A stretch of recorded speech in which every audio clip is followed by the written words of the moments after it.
All right, guys. So today is CPI Inflation Day. It's honestly a pretty big day in markets. We got bank earnings tomorrow. I'm awake. We got an echo here in the background. Let me fix that. All right, guys. But yeah, we are up. We are awake. Let me know what you guys think. And yeah, we'll see what we get today, team. Again, gold has been still steady moving up over the last day. We can look at like the SPY here. SPY still bouncing up to 36 plus today. We can take a look at all this. We'll also get some music playing here.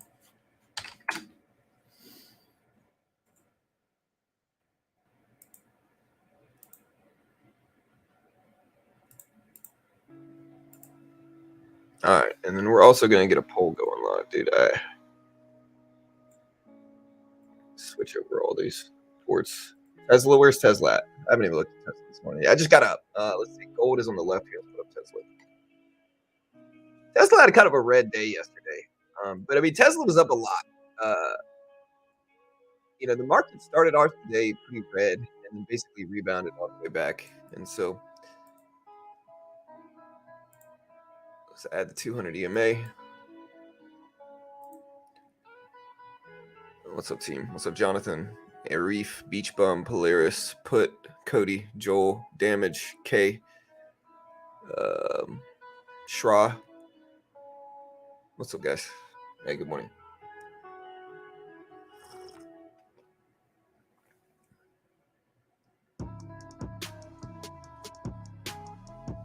Is AMC still squeezing up? I'm hoping Roblox goes up again today, dude. Honestly, I'm still red. Roblox is almost at $32. It's a $30 call option. I'm still red. It expires in 8 days. I'm still red. Freaking time decay, I guess. AMC up to 1050s. It looks pretty good, honestly. TPST. Yeah, today's CPI inflation data, man. It's a really big day, dude. We just got a lot of stuff going on today for CPI. It's just a big day, big report. And so slap that like button if you haven't already. Hit the subscribe button. Today's the day, man. CPI inflation data, just a big day. Today and tomorrow finish the week off where today and tomorrow finish the week off where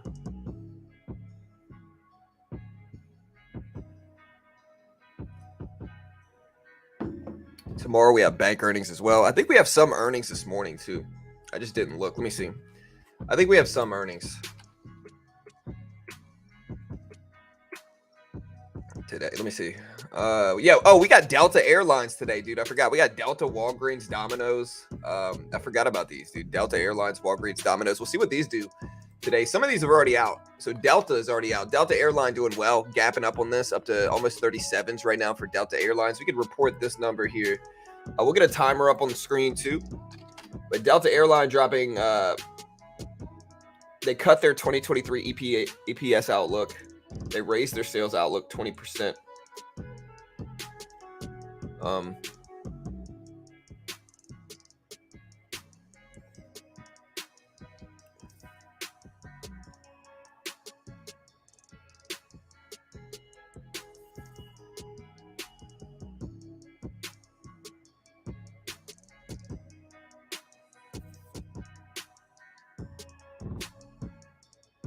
All right, so Delta Airline third quarter EPS was 172.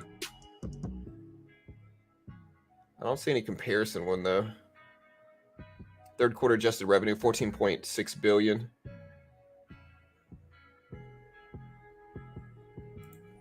All right. So yeah, here's the Delta numbers.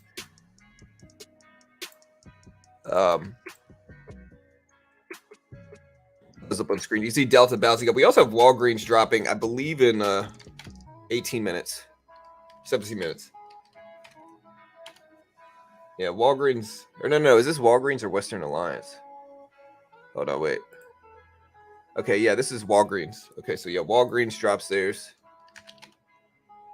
They're not out yet with theirs yet. We have Domino's Pizza, which I think already dropped their numbers. Yeah, Domino's Pizza posted a EPS beat, sales miss, so mixed results.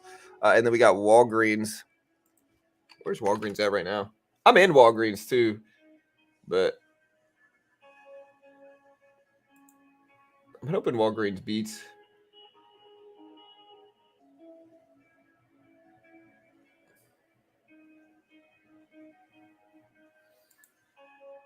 CPI drops at 8:30. We'll put a timer up here so you guys can catch it.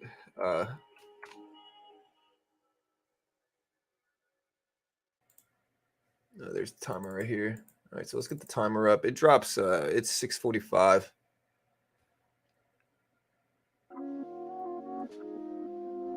So we drop in like an hour.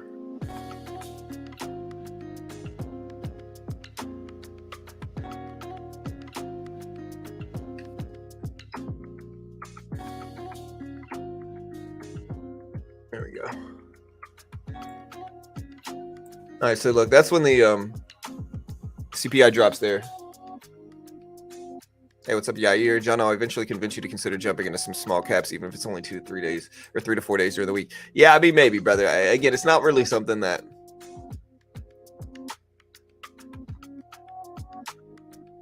if you're a day trader, I think there are certain days that you should at least consider trading small cap stocks. Maybe.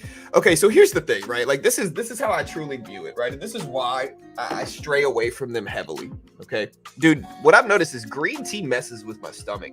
Like I'm drinking green tea. How about the Astros? I just gotta, make you guys feel bad, Twins fans, because the Astros won.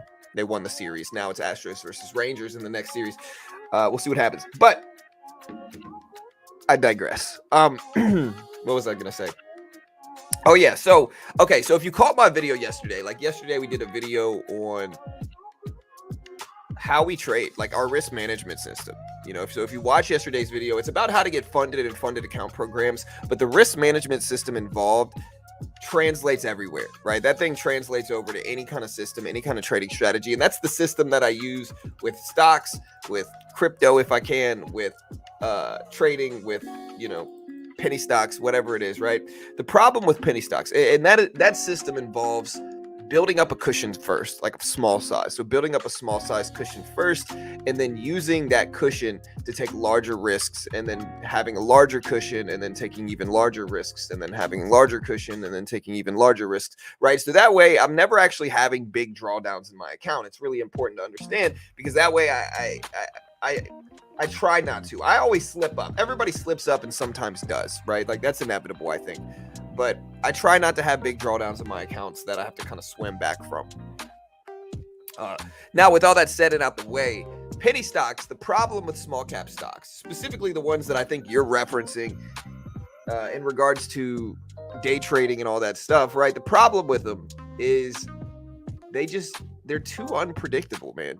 They're too unpredictable. So it's like when they start to run, they move so quickly and so fast that it's very difficult to keep a good risk management system in place. Like you can try to trade them small, but they could also dump down 50% on you, and get halted. And then what? Then you lose 50% of your investment into them. Like it's just incredibly risky regardless of how big of moves they make. And a lot of people see the shiny things and they're like, ooh, shiny, penny stocks, look at all these big percentage moves.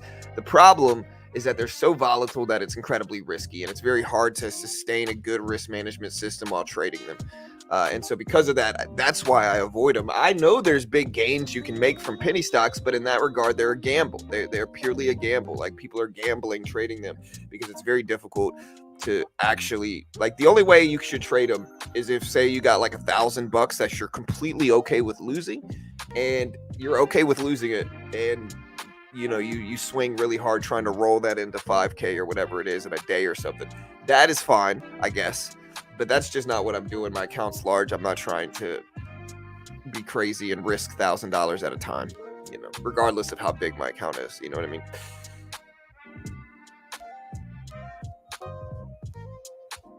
But again, I'm not judging you for doing it. I mean, I might not do it personally, but again, I'm not judging you if you do it,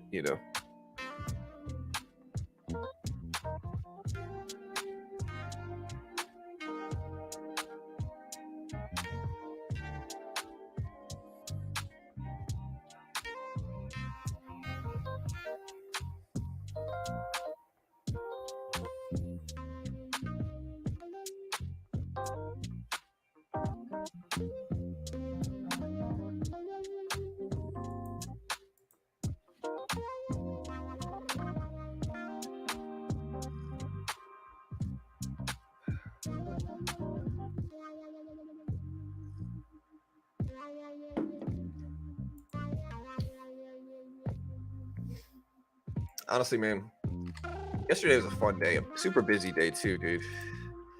Busy.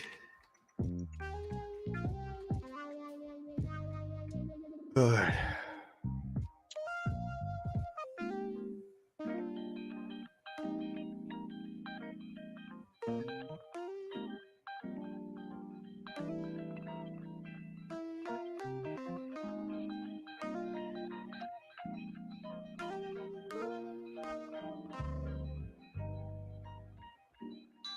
All right, guys.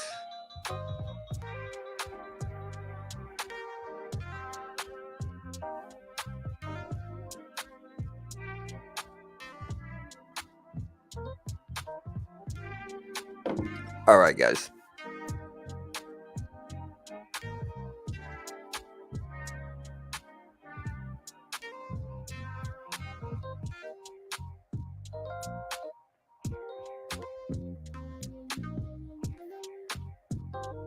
All right, guys. CPI drops today. Honestly, it's a huge day, dude. We got so much stuff coming out today. We also have again, we got Walgreens dropping their numbers in about 10 minutes. So it's Thursday. You know, what's really nice is that today we also have jobless claims numbers coming out. So we got jobless claims CPI today. It's a big day. We got jobless claims expected at 210,000. CPI expected at 0.3%, 3.6% on the years. Expected to drop year over year from 3.7 last time to 3.6%. On a month-over-month basis, it's expected to drop from 0.6% last time to 0.3%. So expected to drop all the way around. Core CPI is expected to stay the same month-over-month from 0.3 to 0.3. Year-over-year, core CPI is expected to drop 0.2% from 4.3 to 4.1%. Again, jobless claims expected at 210,000. And jobless claims are how many people are filing for unemployment over that given period. So jobless claims expected at 210 versus 207 last time, so slightly higher than expected jobless claims, which again might all signal good inflation stuff. Maybe not. And then we got Raphael Bostic speaking at 1. The federal budget balance for September coming in at 2. The Fed's balance sheet at 4:30. And then tomorrow we got a gang of bank earnings, import-export prices, Lagarde speaking, Michigan consumer sentiment and expectations. So it'll be a busy time. You know, and then next week we got earnings, dude. Next week we got real earnings season starting.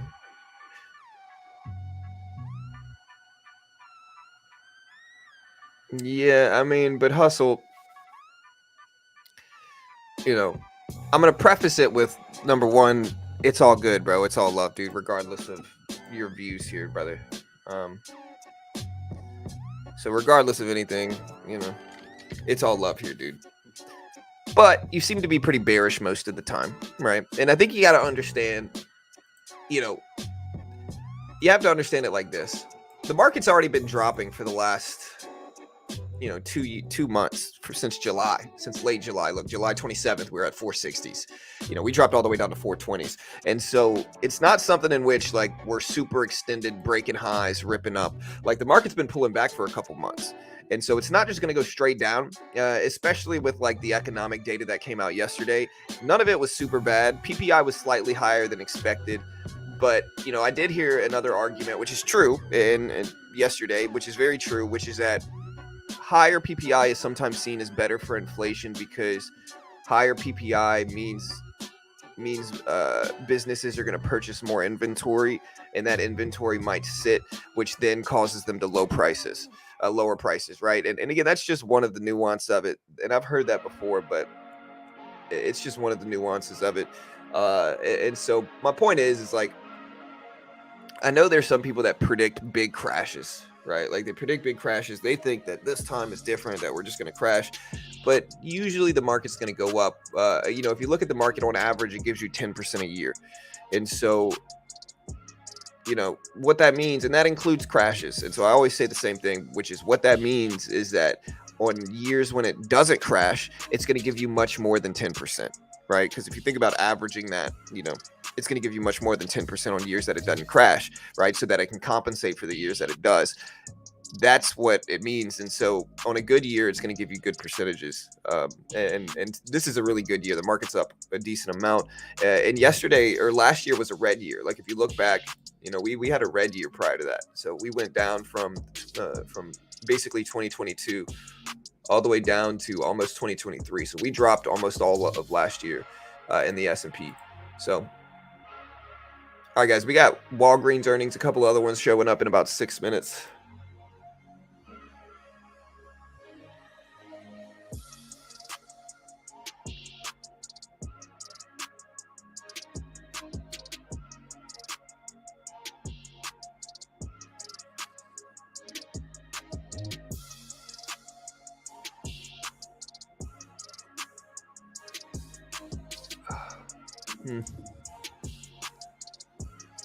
See, weird. Why can I see so Gaurav and Oleg?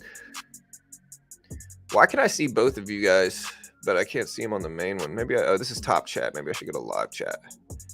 Okay, that's probably better.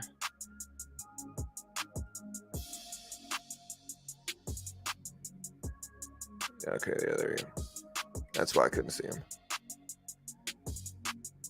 Walgreens earnings played to the upside, your opinion? I have no idea. Yeah, so Pawn gave me some news about the IRS notifying Microsoft it owes an additional $29 billion in back taxes. It's for the tax year of 2004 to 2013, according to an 8K filing. The software giant said it received the notice September 26th. As of September 30th, we believe our allowance for income tax contingencies are adequate. Microsoft said in the filing, we disagree with the proposed adjustments and will vigorously contest NOPAs through the IRS's Administration Appeals Office and, if necessary, judicial proceedings. Microsoft said it does not expect a final decision on the matter in the next 12 months, but it did not expect a significant increase or decrease in its tax implications over the same time frame, according to John Schwartz. So, yeah, basically, Microsoft's going to contend it. They're not going to just accept it. Because, I mean, $30 billion, even for Microsoft, is a lot. Like, that's a big check, you know, to put it into perspective, right? Microsoft, what did they make in 2022 revenue? Microsoft made, okay, well, they made almost $200 billion. And so you know, it's still 7 times, or it's still about 7% of their it's about 7% of their full revenue of 2022, but still, it's still a chunk of money for Microsoft. 30.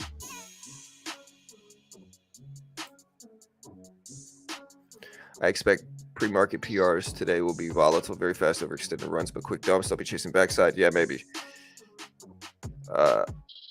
We'll see what Walgreens does here. Again, Walgreens drops their numbers pretty soon. We'll see if they are affected by it. We got Delta. Delta reported better than expected EPS sales, bumped their guidance up a little bit. Here's Walgreens.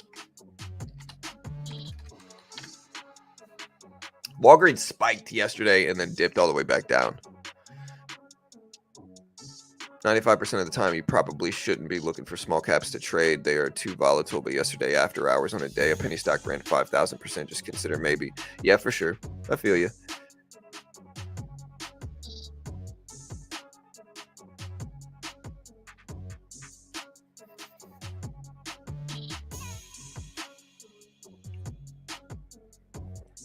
Well, I put fear-induced messages like, will the stock market crash? I mean, we're asking people because a lot of people are calling for it. And so we're asking, will it? I don't think it will, but it's a question. It's not a statement. Oh yeah, all good, hustle. It's all good, dude. I don't know. I felt like maybe I might be wrong, dude. I get a lot of different people here. You know what I mean? And so I might be wrong, bro. Like you might be bullish. I'm not sure. I thought you were one of the ones that are usually bearish. Let me look. I can look at the logs and see. And see kind of what your stance usually is. But I might be wrong, dude.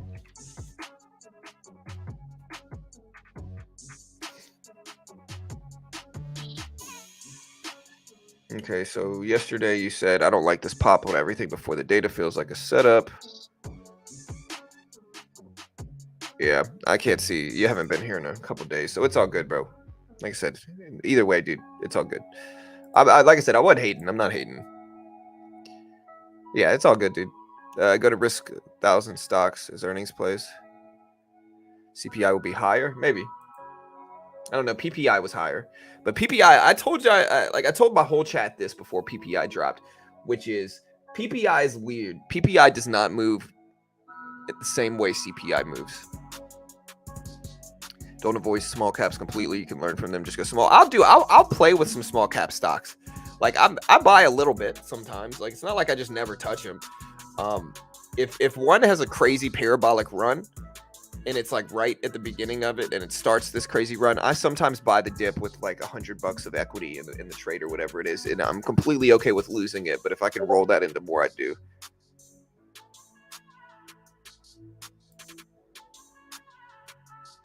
Delta in 10 minutes. It's predicted to be higher, but we don't know. Yeah, for sure. All right, so again, there is the 7 a.m. number. Here's Walgreens down. Walgreens hasn't really moved. Let's see if it does. All right, so Walgreens here. Walgreens posted a loss per share of 21 cents. 21-cent loss per share.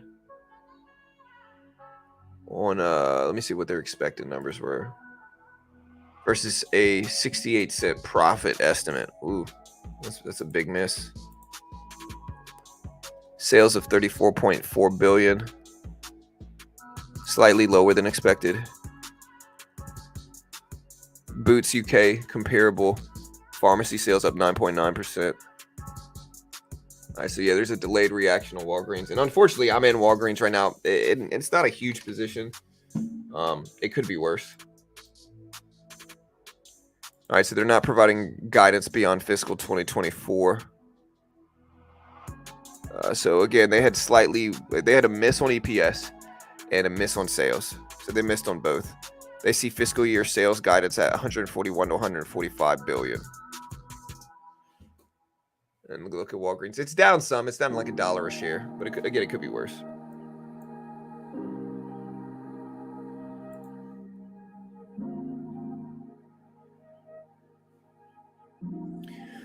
Small caps are on fire. I remember I used to trade them. Name some, man. I'll look at them. But again, you got to understand, if you name some, I might talk smack about them too. If I don't like the chart, I might say it, you know. So yeah, name them, bro. I'll look at them. Bet ideal Walgreens earnings trade.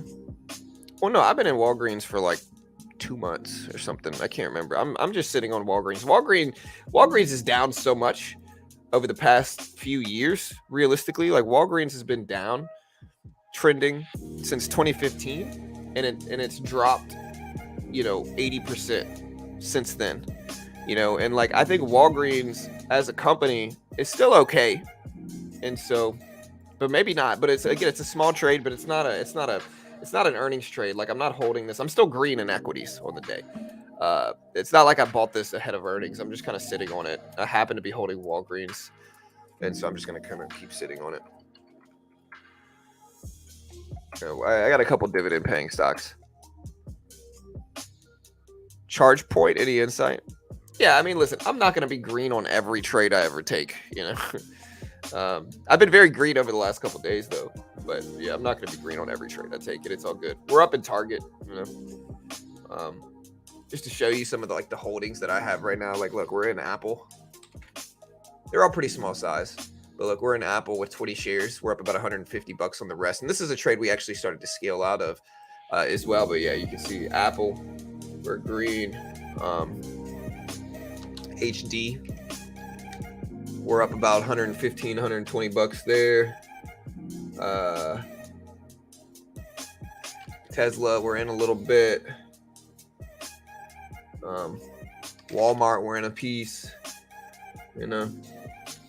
Nike, we're holding a little piece of that one too. Oracle, we're in Oracle with a little break-even trade so far. Google, we're in Google with a couple shares. These are just investments that we bought around the bottom, and they're looking really nice. Etsy, we're red, and Etsy, we're down like 91 bucks. Disney, we've already scaled out a lot of it, but we are up. Average is 81. It's at 85. There's a bunch of more trades, to be honest, that I'm sitting in.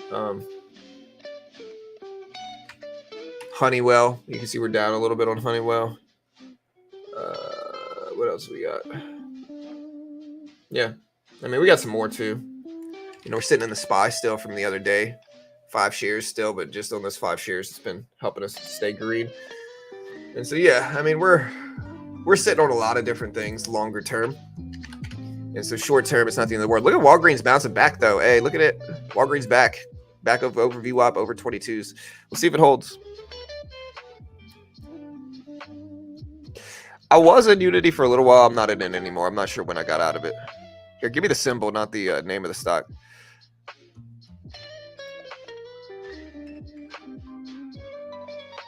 We're in PayPal, too, although PayPal has been on a run-up. It's been looking better.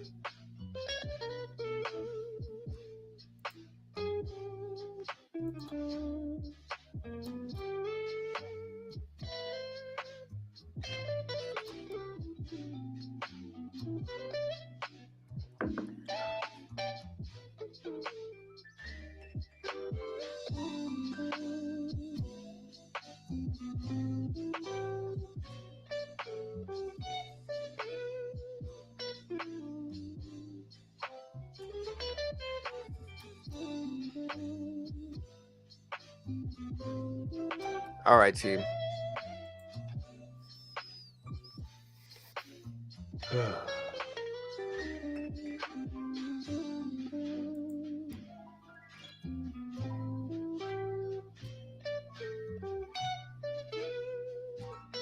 All right, guys. So it's 10:12.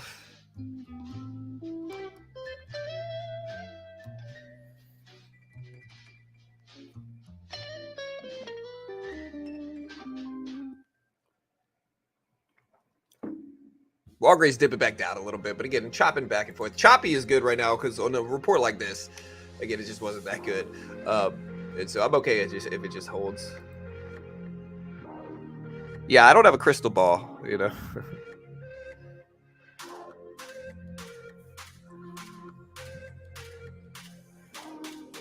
Yeah, I mean, you can make some money on pitties. Again, I don't know. All right, guys, we got an hour and a half left until CPI comes out. Will it be good? Will it be bad? Will it be green? Will it be red? We don't know. Subscribe if you haven't yet, team.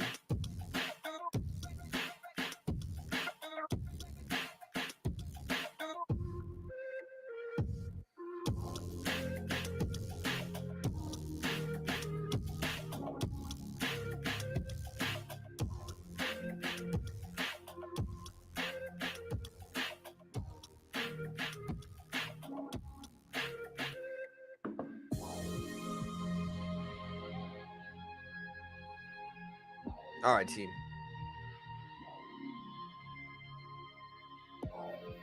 How about the Astros, guys? I'm not going to rub it in your face, but haha, the Astros won. You deserve it.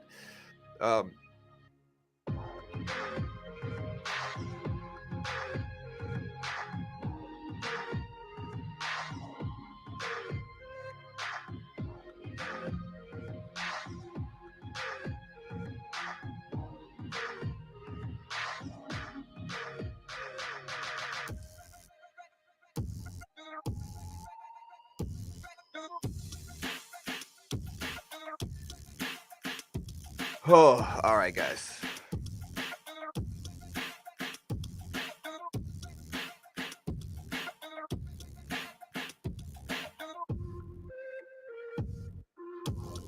All right, team.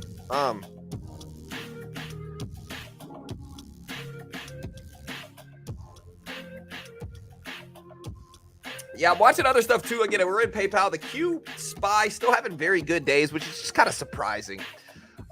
And I'm glad we're moving up. We're gonna do a poll, man. I didn't even do a poll today, guys. I'm sorry. Here, let me put this up.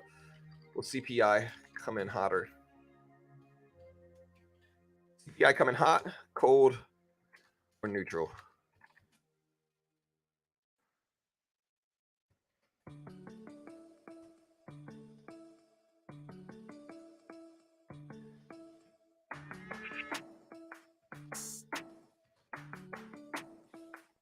Vote on the poll. We'll CPI coming hot, cold, or neutral. We're also going to do a Twitter poll.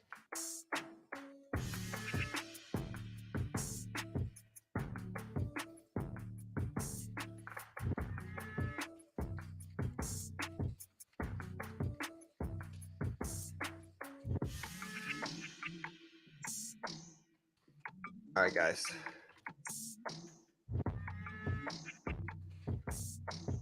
All right, team. US CPI data.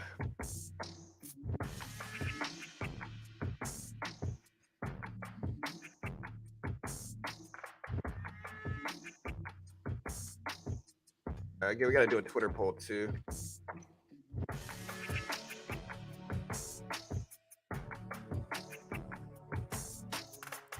Again, higher, lower, as expected. Let me know what you guys think.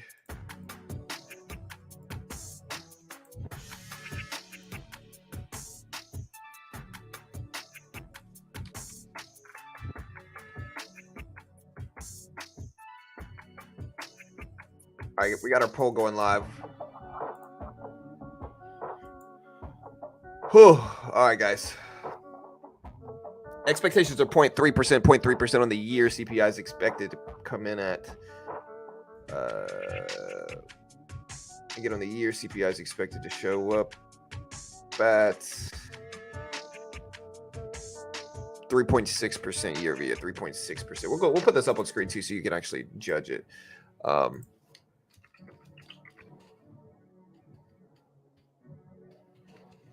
0.3% month over month and 3.6% year over year.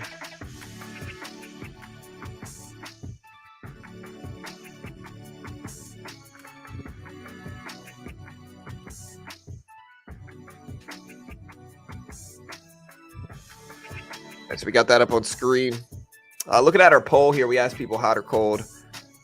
44% say hot, 28% say cold, 28% say neutral.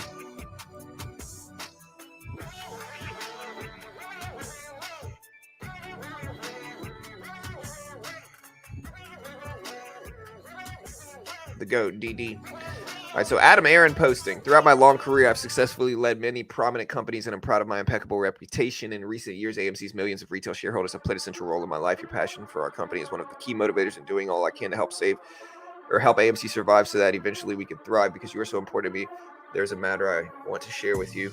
By definition, I live my life in the public eye. Unfortunately, last year I became the victim of an elaborate criminal extortion by a third party who was unknown to me, related to false allegations about my personal life. Rather than give in to the blackmail, I personally engaged counsel and other professional advisors and reported the matter to law enforcement. I did so knowing I risked personal embarrassment, but with my access to resources, if I did not stand up against blackmail, who could? A vigorous federal criminal investigation ensued, which resulted in the extortionist being arrested, convicted of a felony, and spending nearly a year in jail.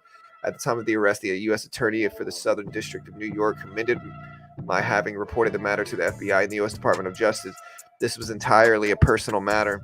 I was asked by law enforcement to keep this matter confidential during their investigation and subsequent court case. Shortly after the extortionist July 23 sentencing, I informed AMC's board of directors, which thoroughly reviewed these events with independent outside counsel at WilmerHale. As I said above, this indeed was entirely a personal matter, and the matter is closed. And now I am reporting this to all of you. Yeah, but you're not going to tell us what it was, bro. What a way to leave us hanging. Hey, Ron, man, come on, dude. We want to know what it is. Now I'm going to have to Google this. All right. I could not end this message without, again, thanking you for your support, as well as emphasizing my extreme gratitude to the U.S. Attorney's Office. Dude, somebody's got to tell me what this is.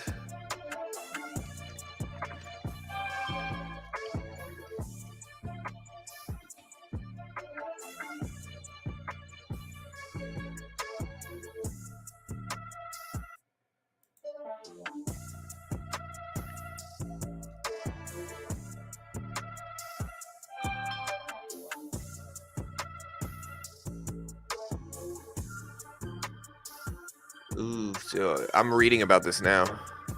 Ooh.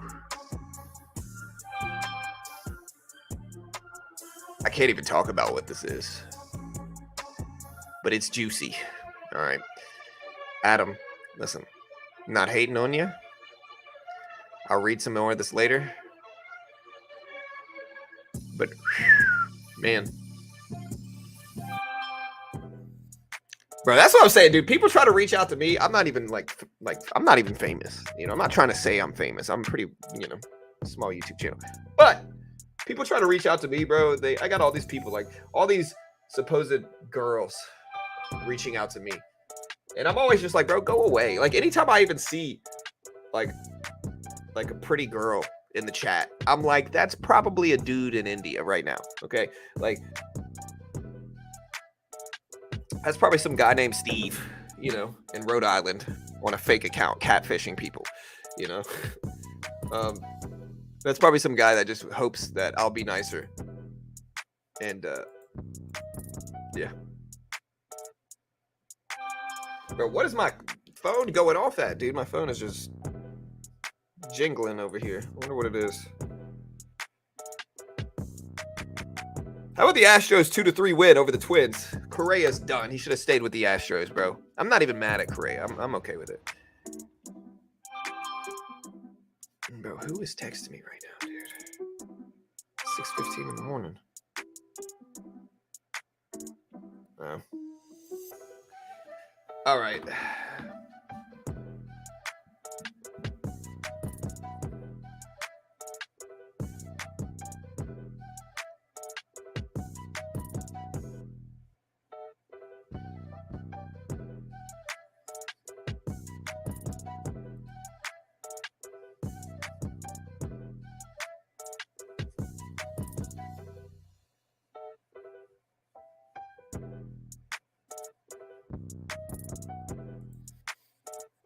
All right, guys.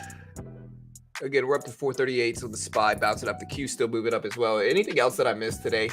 I see PayPal starting to move up.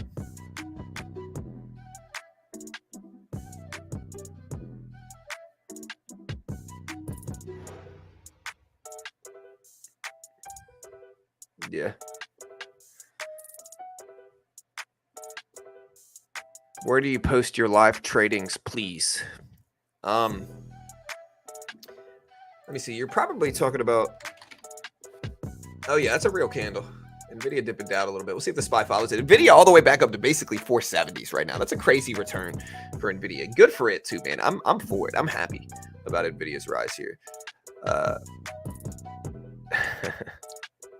No, like one of my daughter and I's favorite show is Catfish, right? And I specifically like strategically watched this show with my you know now teenage daughter when she was young, and I did it for a reason, right? Because I wanted her to understand how tricky these people can be, right? And now she's a big skeptic, like I am for anybody online. I'm wildly skeptical of anybody I see online. I know it's either a bot or a fake person or they want something from me, right? But it is why, like, I'm not trying to be like, I get all these people who are part of my stream that like want to be friends and that email me and they reach out to me and like they want to be friends, bro. No offense to anybody. I've tried being friends with people. Usually they end up wanting something, and then like when I don't give it to them, they just get mad on the internet regarding this YouTube channel. And so like I keep my circle small here for a reason. Walgreens starting to bump up a little bit. But yeah, my daughter and I, we watched Catfish a lot when she was younger because I wanted her to understand, like, dude, you get some handsome looking, you know, you get some handsome looking Chad reaching out to you. And he's like, hey, you know, come meet up. You got to be like, no, that's probably not him. This is probably, you know, some 60-year-old man.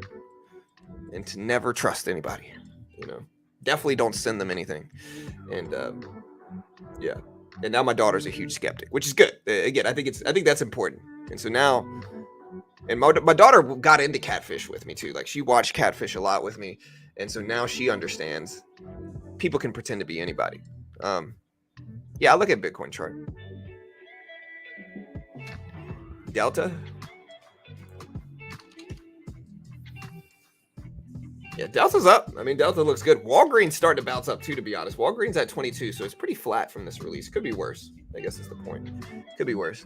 Nvidia still sitting right above that previous close, so still technically green on the day. Went all the way up to 471.50s early.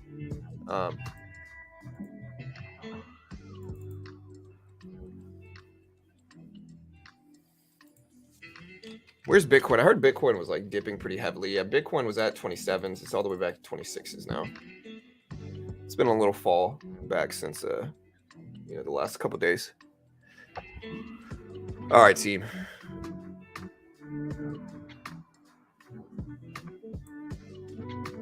Also, slap the like button if you haven't already. We got 100 votes. 53% say hot, 21% say cold, 26% say neutral.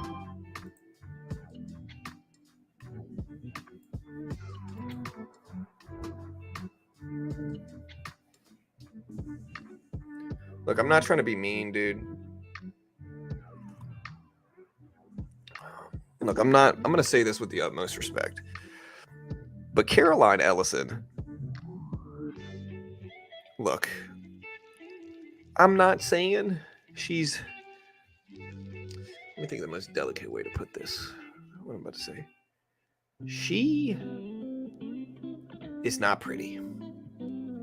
I'm not trying to be mean. It's just the truth, right? I guess old Sam Bankman, he's not he's not George Clooney either, huh? But still.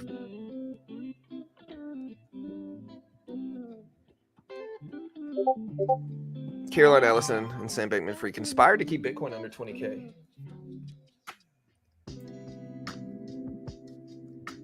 Yeah, I'm in gold right now too. What's gold doing? The gold people show up during these big economic reports. It's every FOMC meeting. Like, what I notice is that the audience is different for each one. Like the FOMC meetings, bro, we get so many gold people here. They're like, gold, gold, gold. Maybe some of them are bots, but specifically the FOMC ones, the gold people show up. They're like, buy gold, do this with gold, show gold, bring up the gold chart.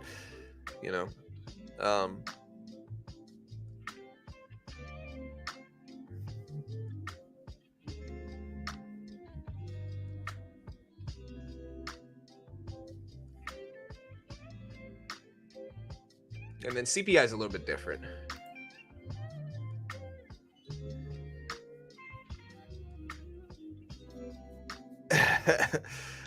Look, I'm not trying to be mean. I'm not saying I'm the most handsome kid ever, okay? I'm not saying I'm the most handsome dude ever, all right? I'm not trying to hate.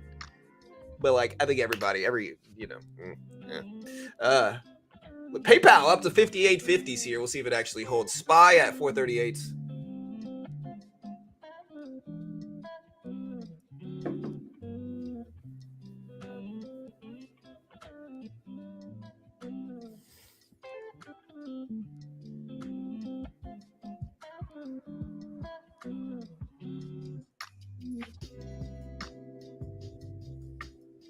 Data's at 8:30.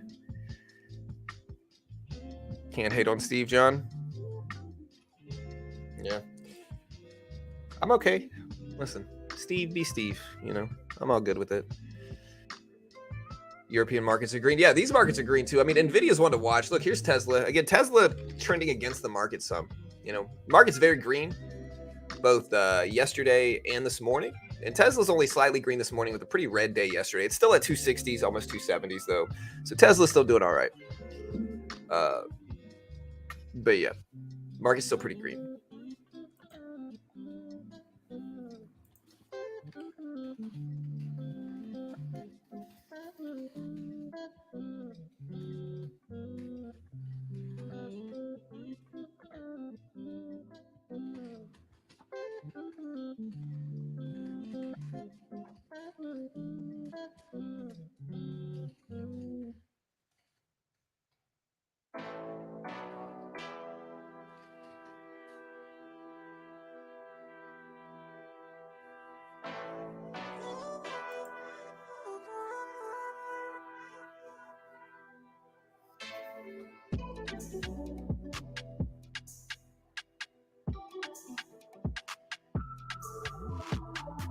All right, so something's going on at MGM. There's a big police presence there.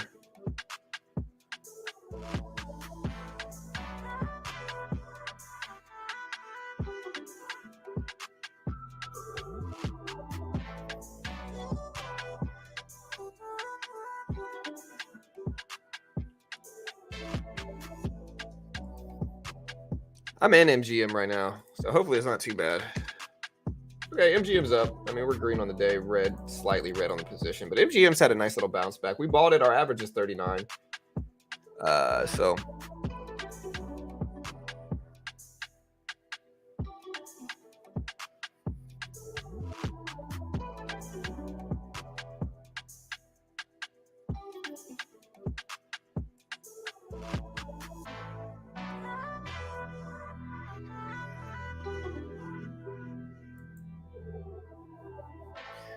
bro, there's so many Telegram scammers. They're like out there. There's so many Telegram scammers. Who do you think is gonna win the World Series, guys? Let me know.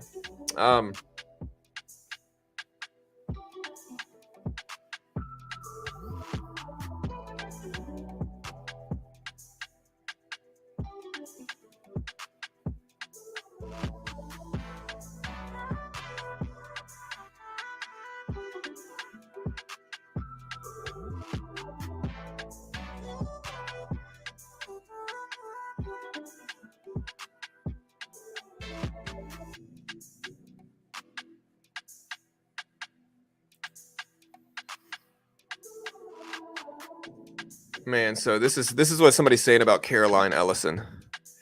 Okay. It might be true. I don't know if this is true, right? But I'm going to quote this guy, Eric, on Twitter. Okay, this is what he's saying around Caroline Ellison about how her and Sam Bankman-Fried allegedly tried to keep Bitcoin price down, right? The quote, and I'm quoting here. This is a quote. I'm not, this is not me saying this. This is a quote. It says, quote, imagine dating a guy and he's kind of ashamed of dating you, so he doesn't really tell anyone. He's distant and not giving you much attention. Then he offers you a job, but it turns out it's a failing business and you're the patsy. Not only that, but it's one of the largest financial crimes in history. You leave the country and go to the cops, so he leaks your diary to the press. And as he's building his defense, he tries to get you sent to prison for life instead of him. And when you go to court to defend yourself from getting sent to jail for forever, everyone, literally everyone, including Elon Musk, laughs at you because, oh, you're not attractive. Dang, dude. I kind of feel for her now. Man, I retract my previous statement. She's beautiful. Okay. Listen, everybody's into different things, bro. I'm sure there's some guys that are like, ooh, Caroline Ellison. It's just not for me. Subjective. View's such a subjective thing. I'm not. Now I feel bad. Should I feel bad? I don't know. Shout out to Caroline Ellison.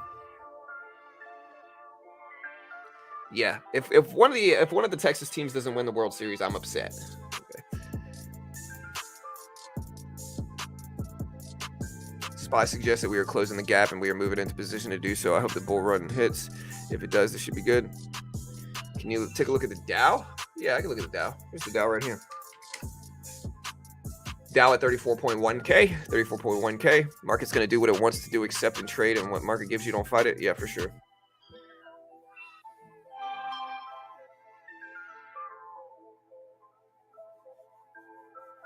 Hey, what's up, Cloud? Yeah, Sam Bankman-Fried, bro. He the last couple of years, he's went from genius to freaking, Bond villain. He went from genius to Bond villain.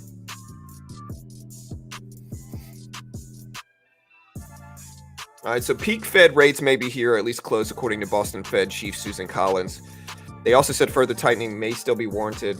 Inflation may muddy the water. So today's data is really important because it's going to influence whether the Fed chooses to continue to raise rates. Data today is expected to show it slowed in September, but core CPI may have remained over 4% annually.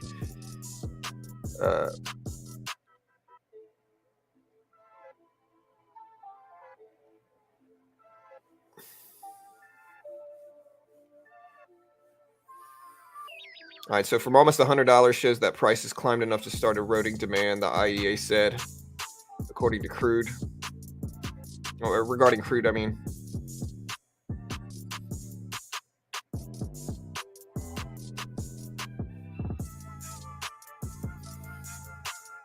Yeah, so we'll see if the labor union gets settled out. That's going to influence it. And again, the Fed minutes report was super interesting. Wait, what? What, Pawn? What happened?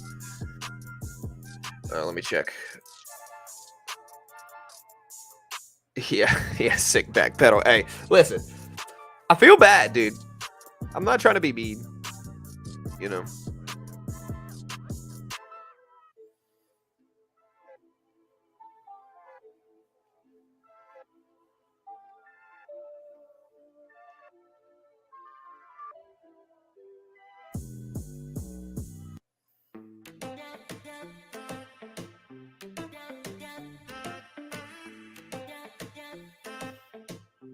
Yeah, I feel for her, man. But the problem, like, I have to be careful because I got to be careful because we don't know how much involvement she actually had. Again, CPI data expected to show at 0.3%, 0.3%. Here's the SPY. SPY pulling back to the volume weighted average price, 200 EMA level, which again, if you watch my video yesterday, is one of the most important levels, I think. It's like one of the most relevant and important levels in markets. Whenever short term we pull back to both of these levels when they're right around the same spot, I think that makes perfect sense. It's incredibly useful. So again, CPI data today too. It's CPI day. Again, we'll see if we get some good stuff.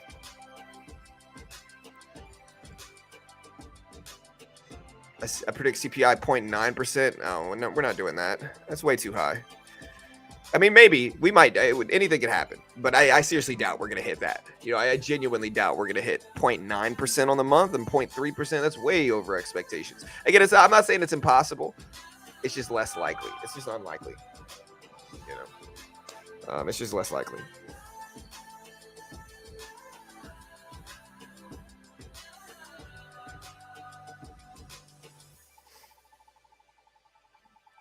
All right, guys.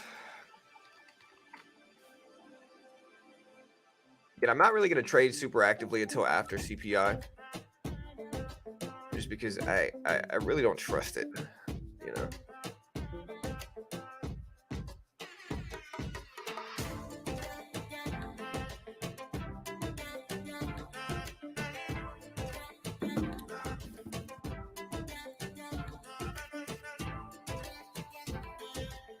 Good morning. What's up, Ryan? Rico? Bullish? Yeah, looking at our polls here. I did a Twitter poll too. I didn't even see if I got any votes. I got some votes. CPI data coming out. Again, vote on the poll. It's pretty split down the middle. We got 35% think higher on Twitter, 29% think lower, 35% think as expected. So pretty flat, to be honest, in terms of like sentiment here.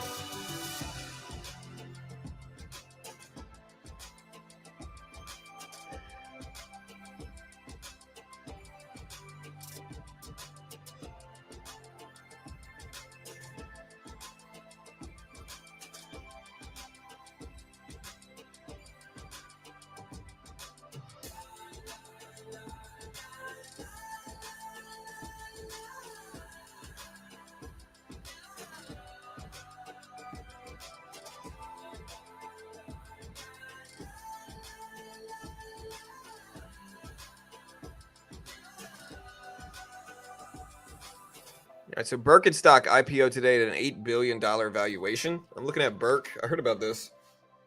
This is the same shoe company, man. Birkenstocks are really big in the 90s. They're less big now. So its CEO, Oliver Richard, did a massive turnaround the past decade. Sales 5x from 125 to 1.3 billion in 2022.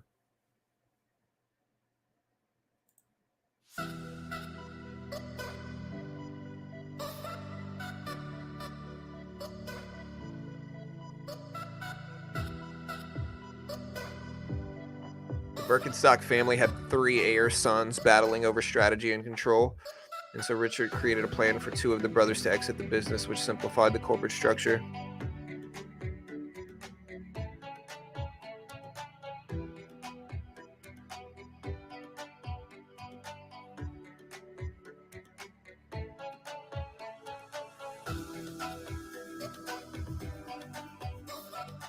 Yeah, so Birkenstock actually been doing pretty hot. They didn't really go up on their IPO, but they held, which is one of the more important things for IPOs is whether they actually hold. You know, they started the IPO. It looks like they opened up at $41 and they closed at $40.50. So just holding is good because a lot of IPOs, you know, they want to be at a specific valuation and then they IPO and then they just tank, right? So I think Birk, look, here's Birk right here. Birk just holding the IPO price is good. You know, I think Birkenstock just holding the IPO price is good. Hot means higher. Cold means lower. Neutral means neutral. The technicals are fully bullish again for most tech stocks. Keep an eye on Apple, Nvidia, and Amazon charts. Look like they're ready to rip higher. Maybe. We'll see. So coming in high so Fed can do more rate hikes. Maybe. Again, AMC's been ripping up. It's at 1060s. It's breaking highs again this morning, which is crazy for AMC. Honestly, I'm in AMC right now. And like some of the ape community is like, I told you so. See, but the problem is like this is a pre-split price of $1.65. $1.65. So, oh, I'm sorry. No, this would be $1.06. My bad, $1.06. So yeah, this would be $1.06 pre-split price. Are we buying or selling? I'm not doing anything right now. I'm waiting for this report to come out, and then we'll make our decision there. Again, slap the like button, guys. Hit the subscribe button. We appreciate the love. Again, we need 3 likes to break 100. You know you want to try one time. Wait, am I not monetized? I thought I was monetized. Okay, yeah, we're monetized.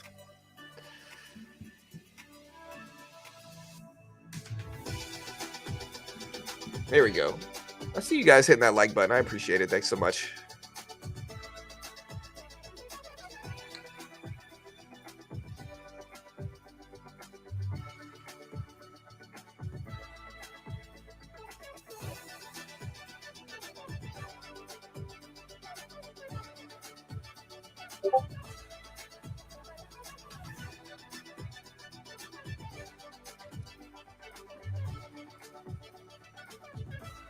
All right, team.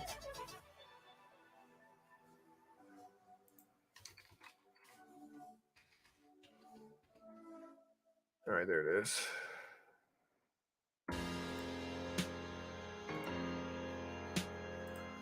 All right.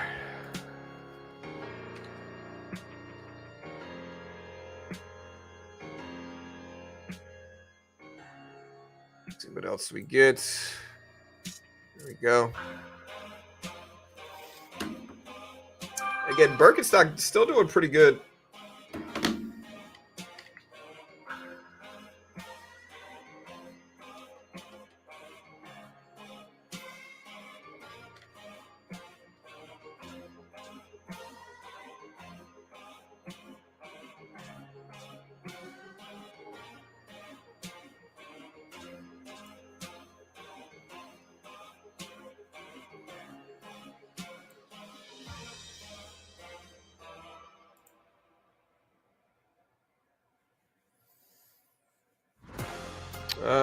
First time here, seems like a good channel, so I'll hit some like buttons. Hey, thanks so much. He does futures also. Yeah, we're going to trade futures at the opening bell. And again, at CPI report, we're going to have thousands of people here. Bought tons of $16 calls on GameStop market close yesterday, expiring next week. Hoping to sell out around. Yeah, and I think GameStop with AMC's movement up is going to maybe have some sympathy there. Maybe not, though. GameStop is... Again, the problem with GameStop is simple. Is like, what does the future of their business look like? You know, and technicals are a different story, but like, what does the future of GameStop's business look like? Again, I really don't know. I think they could go comic store like. They could go collectibles, which is what I would do. I'd personally go to collectibles because the viewers translate over. Again, here's Tesla. Tesla at 263s, gapping up a little bit today, under both the 200 EMA and the volume weighted average price. Again, we're going to wait until the opening bell before we actually trade some more.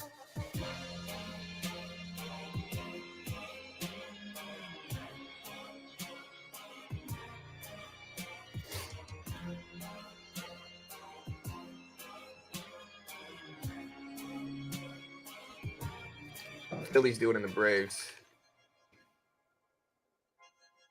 Sheesh, dude. What's crazy is that the Braves are a so much better team. Like the Braves, I thought the Braves might win the World Series this year, right? But they're down 1-2 in the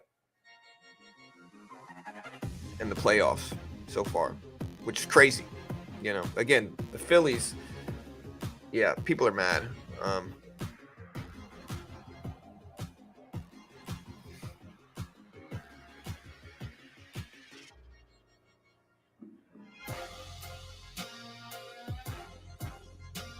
The Phillies aren't bad, but they're 90-70. How are the Dodgers doing versus the D-backs?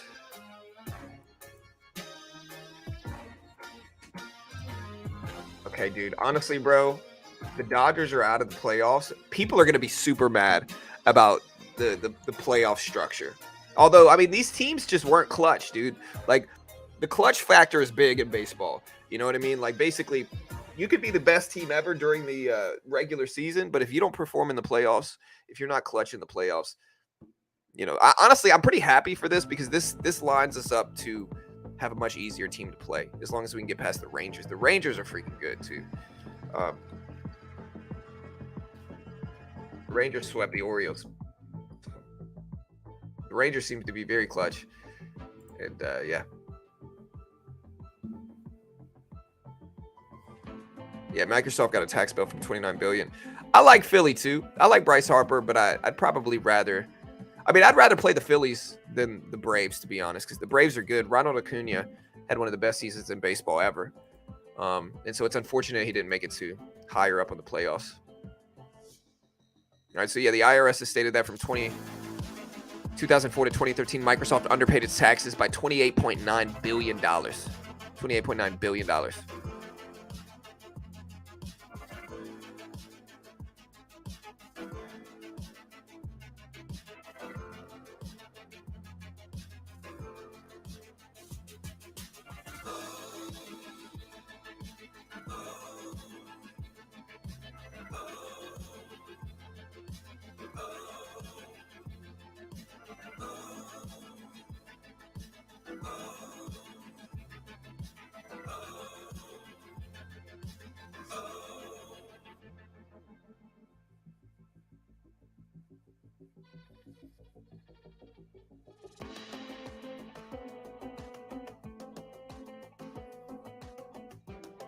Wow. That's crazy.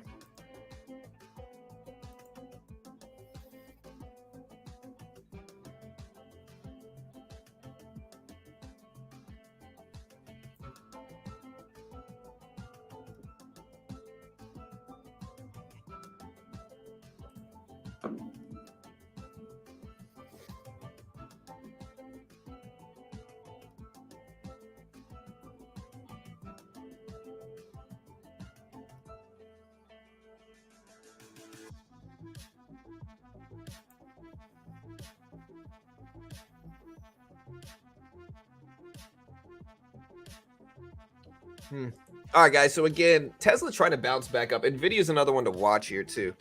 Again, here's Nvidia. Nvidia is sitting right at 468.40. So Nvidia right at that previous close level. And again, we still got about 50 minutes before these numbers come out. Yeah. And again, that's what I'm saying. So Cal, the wait to play, a lot of teams are arguing that they were cold heading into the playoffs. And again, I think that's going to get a lot of kickback now. I think people are mad because the best teams in baseball that they've been cheering on all year are losing in the first round of the playoffs, and they're going to be PO'd,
All right, team.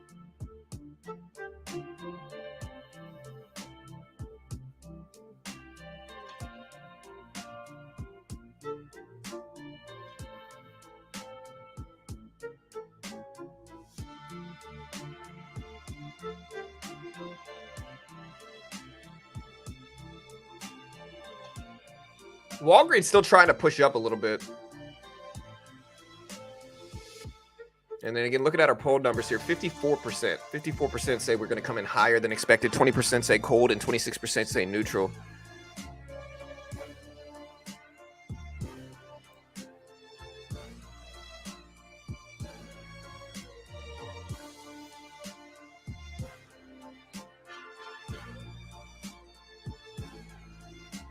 Top set video was good. Trying to lower size in trades, build a cushion, and then increase risk. Appreciate it, bro. Hey, all good, dude.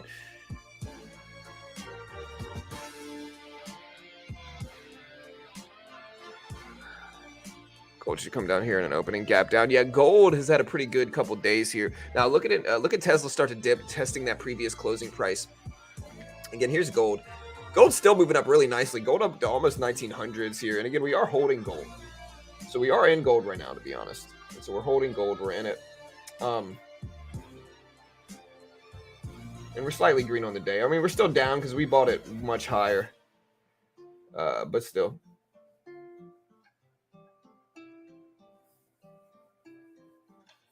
PayPal's starting to move back up some too. We're also in Netflix, and Netflix has had a big rundown. Walgreens actually starting to fight its way back up to 2240s right now. So Walgreens actually heading up a little bit here too, which is interesting.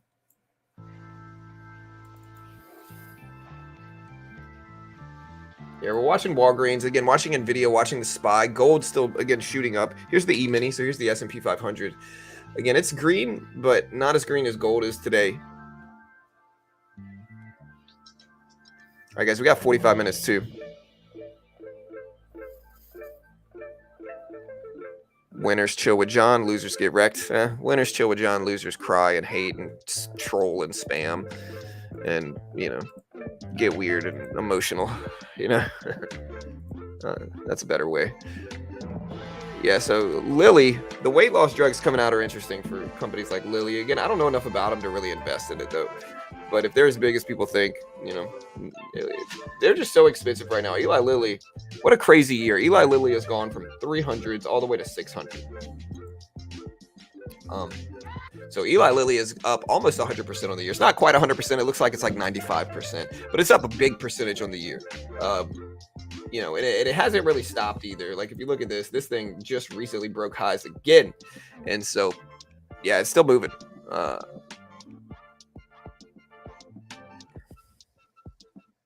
Best time to sell now and buy in an hour? Maybe. I mean, we'll see. All right, guys, we got 45 minutes, 45 minutes. CPI coming out today. Again, vote in the poll, slap the like, hit the subscribe. We appreciate the love.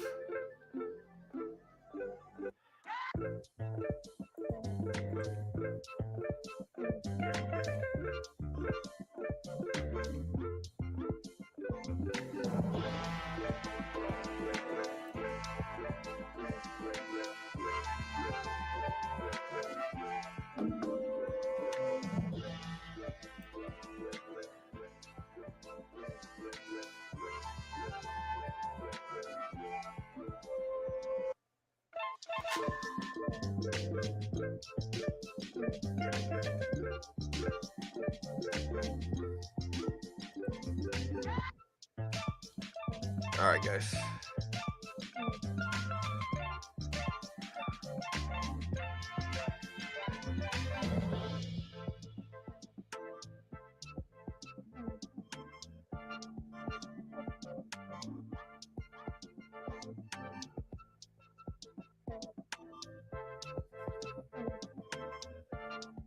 Yeah. Again, the E-mini at 4400s. Tesla's still down there. And I'm looking at some other news that's coming out today. Again, we did have Walgreens earnings. Walgreens missed on both, posted slightly better than expected guidance for next year, and then didn't give any further guidance on that. It's basically flat from its earnings report. Delta Airlines also reported earnings. They came in with 203 EPS, beat the 194 estimate. Operating revenue, 15.5 bill, and a couple other things. So Delta is actually doing pretty well. If you look at Delta Airlines here, helping the airline sector. You know, we got Delta, we got AAL, American Airlines. They're all kind of gapping up in sympathy from Delta here. And then, you know, again, Apple is up a decent amount today. You know, Tesla is slightly, you know, close to break even now, I should say. Here's the NASDAQ or the Q. You know, Q is still looking pretty strong. And so tech is ultimately like, here's the SPY versus Q. They're both pretty green. Big rebound yesterday at the second half of the day. You know, I guess from a delayed Fed minutes report. And then again, tomorrow we have bank earnings. Like tomorrow is very relevant because tomorrow, again, we have, just to put this into perspective, team.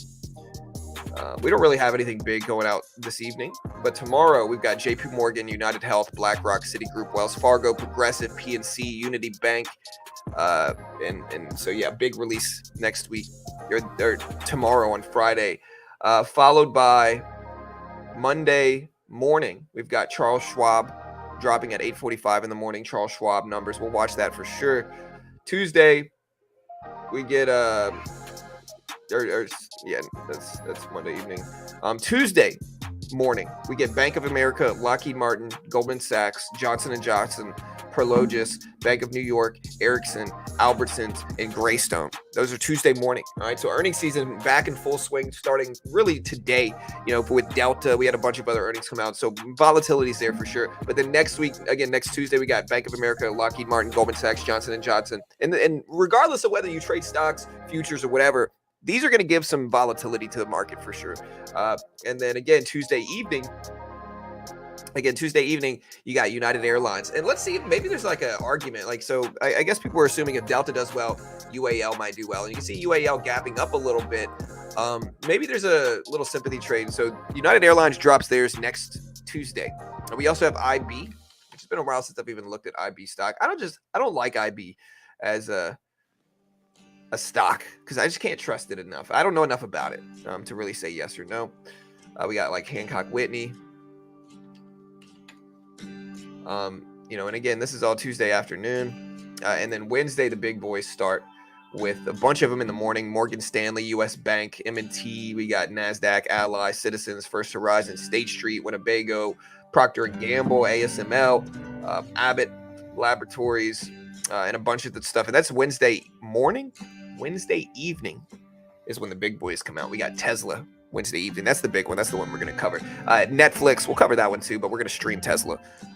We got Las Vegas Sands, Columbia, followed by Thursday morning. We got AT&T, Nokia, Blackstone, just a lot of stuff. And then let's see. And then nothing really Thursday afternoon.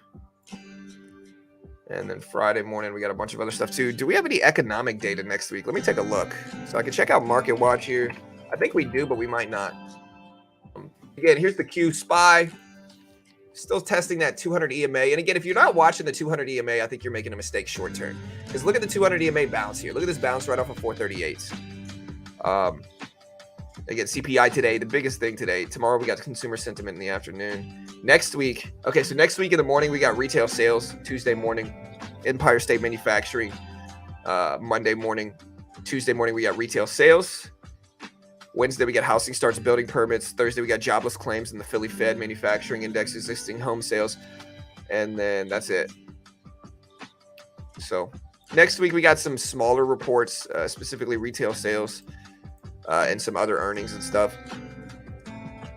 Let's look at the next week after that. So the week after that, Monday's boring.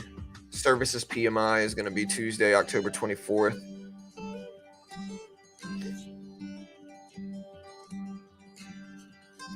Very slow week that week. GDP and durable goods are the week after the ECB rate decision to PCE data. All right, so come on, let me make sure. All right, so we got GDP.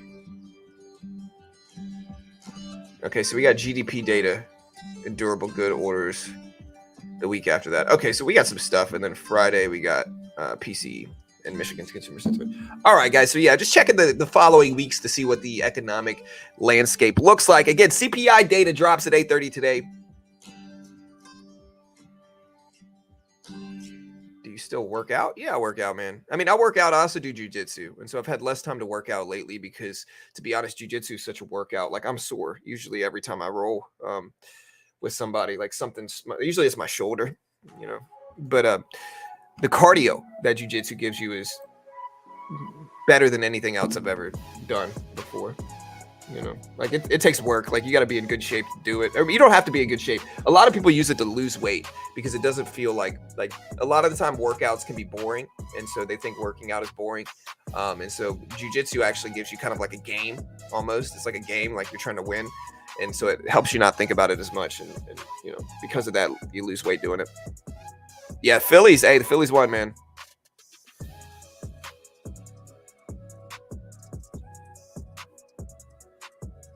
Usually you was spot on with CPI. Your thoughts this time, hotter or colder?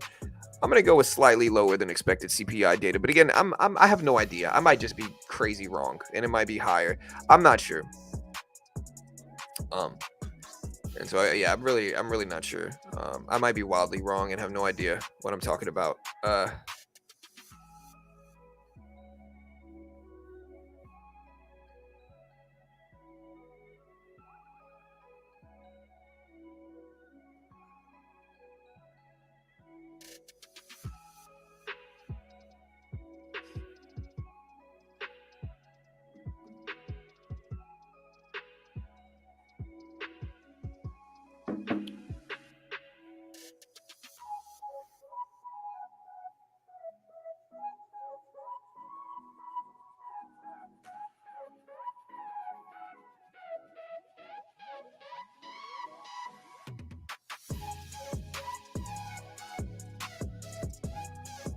Hmm.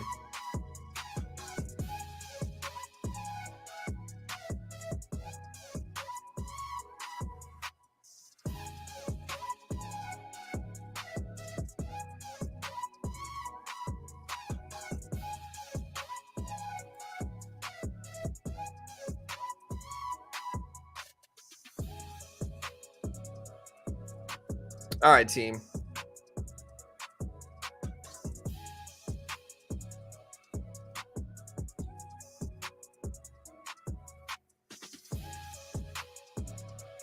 Will Chainlink be the greatest beneficiary from tokenization of real world assets?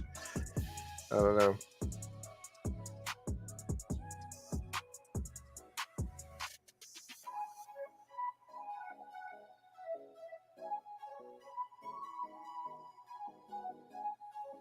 Yes, the US debt is increasing by more than $1 billion per hour. We covered this yesterday on our crypto show. All right, guys. Hey, we got 35 minutes. 35 minutes. We got about 600 people here live right now. Hey, what's up, Ali K? Hey, good morning, bro. Yeah, good to see you, dude. John, you never explained what lower CPI means. Lower is generally lower CPI is better, right? So usually, okay. So I'm gonna go ahead and give you guys like the full economic breakdown, so you can really understand like what all of this stuff means. Okay, like there's a lot of trading jargon that can kind of sound confusing and all that stuff. So I'm gonna try to break it down in an understandable way. All right, so inflation is price increases. All right, we're gonna start off there. Inflation is how much prices are rising, right? And inflation happens, consistently throughout the world. Inflation, like prices go up over time. Dollars are worth less, prices go up. And this is an inevitable thing about the world and economies, is that prices go up because, the dilution of the dollar happens. Now, it's an inevitable thing, but after basically starting in 2020, when we had the 2020 crash and the pandemic and everybody was home, and then, money printing happened and all that stuff, inflation just got really bad, right? Inflation started going up much more than you would expect it to, or not that you would expect it to, but much more than people were used to, I guess is a better way to put it. And you can see this in a lot of areas. Like groceries became much more expensive because of those price increases. Like the automobile industry, like the car industry, cars became noticeably more expensive. Like if you wanted to get like what was once 70K is now 130K, right? So prices increased basically everywhere. Over the last couple years, especially. And so because of, and again, they come from macroeconomic stuff, like the stuff going on overseas. They come from a lot of different reasons, but prices were going up too fast, right? So the Federal Reserve, their committee is, one of their jobs is to control inflation through monetary policy. One of the ways that they do it, the main way they do it, is by raising the federal funds rate. When they raise the federal funds rate, it makes banking more expensive in terms of like bonds. It makes banking more expensive. And when banking is more expensive, the banks in turn raise interest rates to consumers, right? And so you can try to follow along this. So the banks, when banking is more expensive because of federal funds, because of rate hikes, right? When the Fed raises rates, they do it to combat inflation. The way they combat inflation is through rate hikes. Rate hikes raises the federal funds rate. And when that happens, banking becomes more expensive. When banking is more expensive, they raise interest rates to consumers, right? And the reason they raise interest rates to consumers is because it's more expensive for them. So they need to make those margins back.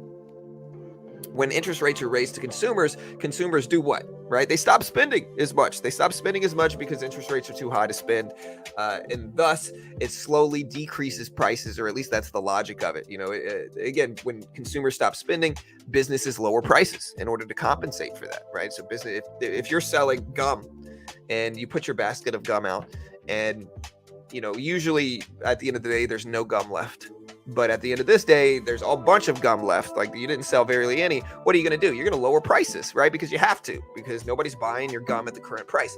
All right. So whenever you get that over a large scale, inflation goes down over time. But sometimes there's a lagging effect. And in that regard, when you raise rates super aggressively, like the Fed has, a lot of the time there's a short term, the market pays a consequence to that short term.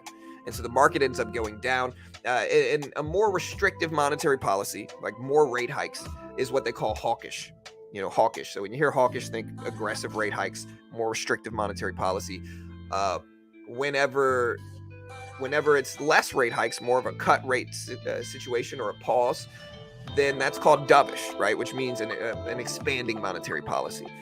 So throughout all of that, again, the Fed's job is to control inflation. CPI to date is one of the major inflation gauges that drops monthly, right? So these reports drop monthly. CPI drops every month.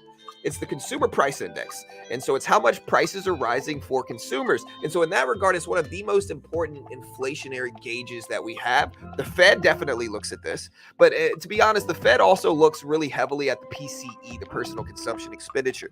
But overall, the overarching point I'm trying to make is today's inflation report is very relevant to the economy. It's very relevant to what the Fed might do during the next cycle. So the Fed raises rates or cuts rates or has their FOMC meeting every 6 weeks. Right. Yesterday, we had the minutes from the last meeting, but this happens every 6 weeks. Right. And so in that regard, the next one is in November. And what happens today in terms of inflation data might influence whether the Fed wants to raise rates again in November. And so as an example, if inflation comes out really elevated today, right? Say inflation comes out wildly over expected numbers, like much higher than expected. Number one, that's probably going to cause bearish action in markets because it's going to mean prices are high, inflation is still a problem, right? So that people are less optimistic in that situation. And so it might influence whether the Fed raises rates in November. And again, we can look at the probabilities of whether the Fed is ultimately going to do that. So like here's the here, I'm going to refresh this too. To make sure we get it right. But yeah, so again, 91% of people think we're going to skip. Again, we're going to pause rate hikes in the next November meeting. Only less than 9% of people think we're actually going to raise rates. And again, raising rates does more long-term damage to inflation, but you also have to understand that we've been raising rates now for a long time. Now we haven't done it every meeting. We've skipped, we've paused. They've been balanced with it, but the market's been getting rate hikes now that are going to affect us next year and the year after. The banks are the ones that are affected by this. The banks certainly don't want aggressive rate hikes because, again, it hurts their margins. And, that's the kind of nuance of everything that's going on right now, where the market fears inflation. The market can also fear a recession. And if the market is fearing inflation, it generally reacts negatively to economic growth, right? So if the market's fearing inflation, it might react negatively to GDP data. It might react negatively to higher payroll numbers because it doesn't want economic growth, because that's why the Fed is raising rates to begin with, is to discourage that growth. They don't want people spending. Too much spending is bad. So high payrolls can be seen as bad if inflation is a big problem. Unemployment can even, like jobless claims, for instance, dropped today as well, right? Jobless claims are how many people are filing for unemployment. Higher jobless claims numbers, which basically means more people saying they are unemployed, can be seen as a positive in these situations because, again, more people working means more people spending, and more people spending is bad right now. And so there's a lot of nuance to watch for it and understand. And again, this drops monthly, but this is the biggest inflation report of the month. And so that's today. That's in less than 30 minutes. And it's going to move markets. Wow, look at the Q. I don't think this is a real candle. I think this is just a candle wick. At least I hope so. I hope not.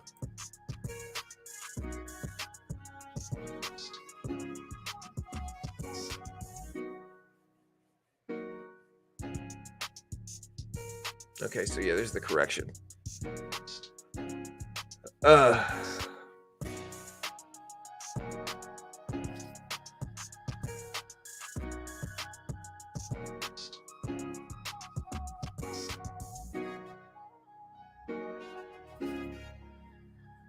And so lower is typically better, yes. And I hope you guys understand. I hope all of that stuff makes sense. Again, we cover this pretty regularly. I hope it makes sense.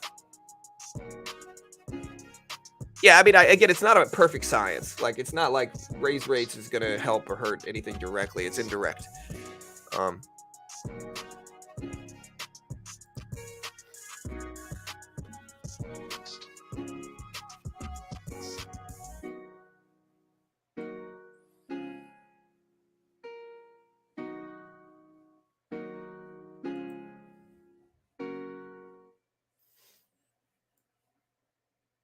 Yeah, just a really good fill. Again, SPY and Q still pushing up. And again, these are gonna this inflation data is gonna affect everything too. So again, here's Tesla. Tesla at 263.30s, 263.30s. We'll see if it actually holds. I'm also gonna throw this thing in sub only mode. So if you haven't already subscribed, team, we appreciate it.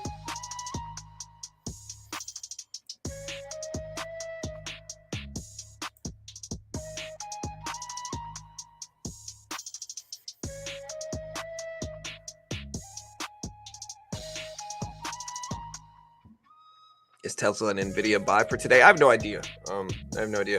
Yeah, I mean, whoever's saying 6%, of course, it's not at 6%. 6% silly. You know, like it's nowhere close to 6%.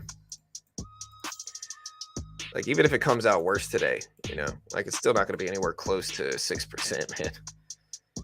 Again, it's expected at 3.6%. So 6% would be, you know, 80% higher than expected. That's a lot.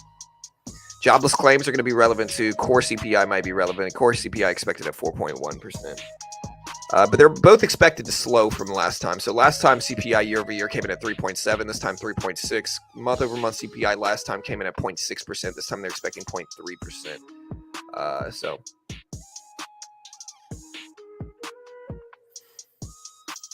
yeah, I mean, every major report, you get bearish traders mostly trying to tell people that somehow the data was leaked and somehow they know it and other people don't. At this point in time, you'd think they accidentally get it right at least once, but they still haven't. They've been wildly wrong every time, the leak predictors. It's funny though, because it's like, dude, we got like what? We got like 700 plus people here, but even with 700 people here, we're not going to influence the market at all. Like we could all buy at once or sell at once, and we're not going to influence the S&P 500 barely at all. And so I think a lot of the people really trying to affect people's sentiment, they don't really understand the market because they don't understand, like, bro, the S&P 500 is the largest cap stocks in the world, bro. Like these are the largest float stocks in the world. Like beginner trading channel is not going to influence any of them for the most part. And so it's just kind of a waste of time desperately trying to influence people's sentiment like that. But again, you got people that just fundamentally don't understand.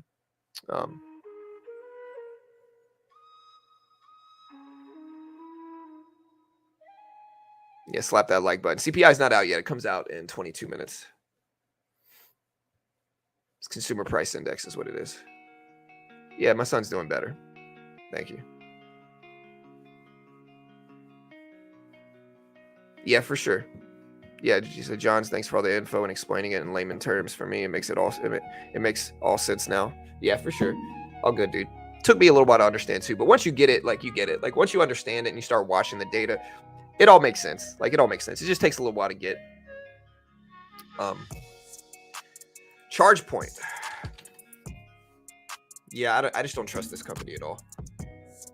You know, been a terrible company, long-term downtrend. I always tell people mid caps are the most dangerous stocks, right? I always tell people mid caps are the most dangerous stocks, and this is why, is because mid cap stocks, you know,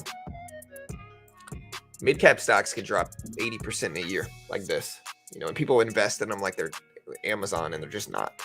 And so just be careful investing in these up and coming companies like this. You can invest money if you're okay with losing it, but yeah, terrible looking company. Again, Apple looking pretty good, starting to fight his way back up to 180s. Microsoft, they're fighting their way back up too, checking out the long-term chart. Here's the SPY. SPY still holding that trend beautifully here. We talked about that all week, and Mark has been holding the trend pretty well.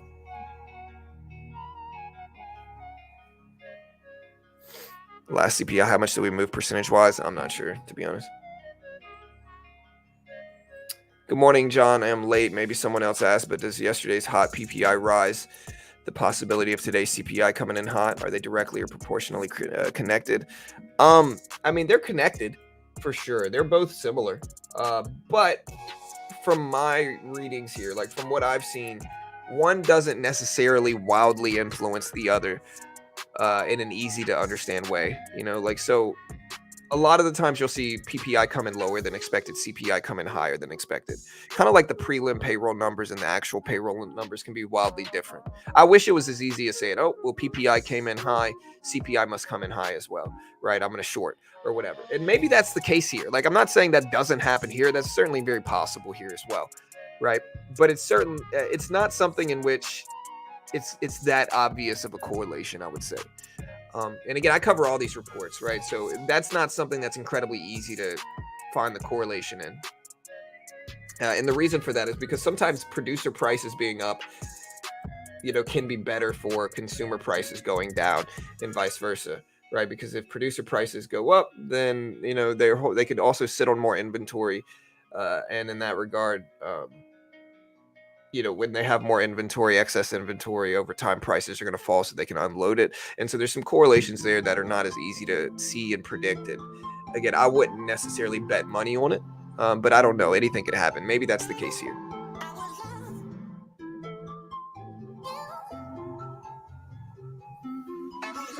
David, yeah, it depends on what prices we're looking at. Like food prices have steady increased. Gas prices have gotten a little bit better, although they have popped up recently too. So,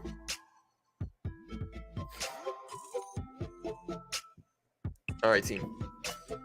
20 minutes here, 20 minutes.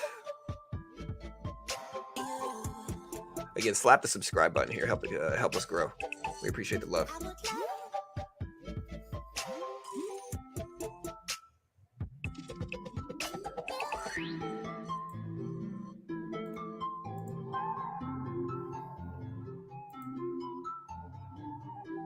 Hey, we only need 250 or so subscribers to break 116,000 subs.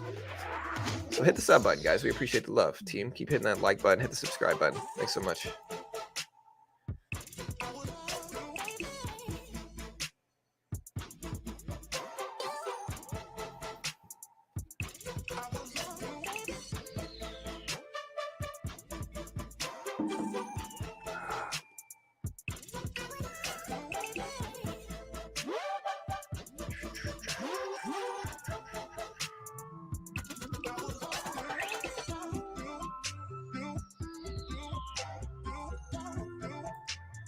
All right, so again, the SPY popping up to 438.40s. Occasionally, PPI changes lead CPI changes, but overall movements in producer prices appear to have little bearing on subsequent changes. Right. I mean, that's basically what I said. I wouldn't attack like a correlation there personally. TTOO 1,000% gains with earnings after hours. Yeah, I mean, but the problem, like for me here, man, is like the problem for me personally with these is like they make such big percentage moves that it's very difficult to limit your risk, right? Like I talked about my system yesterday in that video we published about how to get funded in these funded account programs. And again, my system is very simple. It's very easy. You build up a cushion on the day first, and you're incredibly rigid and strict with building that cushion, right? So anytime I'm taking big risk in a funded account program, I'm building up a cushion first. So I need $100, $200 in profit in cushion first, using very small size, either one contract of the regular E-mini or multiple of the micros. And then I build up a cushion of $100 to $200, and then we scale up our size after that. And that way, when we lose, we're back to break even, or slight loss or small win or whatever it is. But we're not having some big loss on the day when we increase our size and scale up our risk, right? It's not a huge loss of the day because we already have a cushion when we're trading that big. And that makes it so that when my winning days are there, they're much bigger than my losing days. And you can kind of see that like in the funded account program. I'm sponsored by Top Step, but like when I take these funded account programs, you can kind of see that on my last one, the one I got funded on last Friday. You can kind of see exactly what the system means and like how it works by basically basing it off of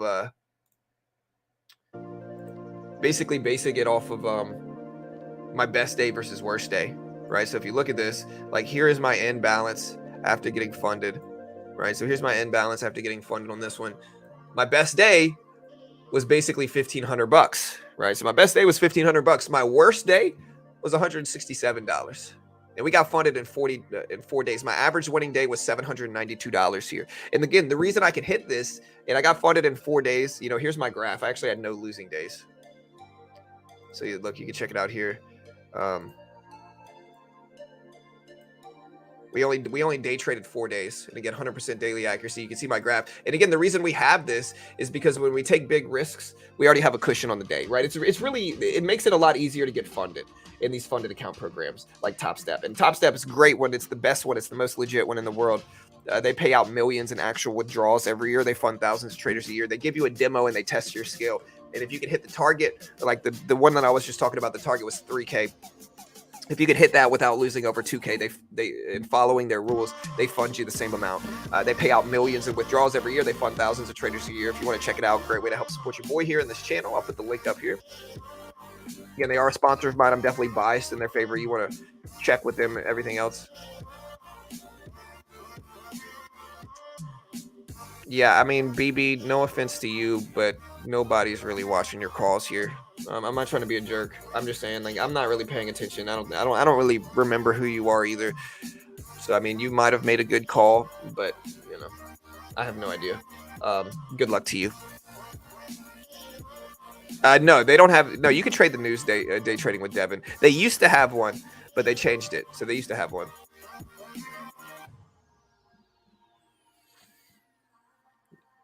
Yeah, and the other thing with these penny stocks is like they can just be a big percentages short term, but that's only because they're so cheap. Like if a stock is 10 cents and it goes up to 30 cents, you could call that a crazy, you know, multiple 100% move.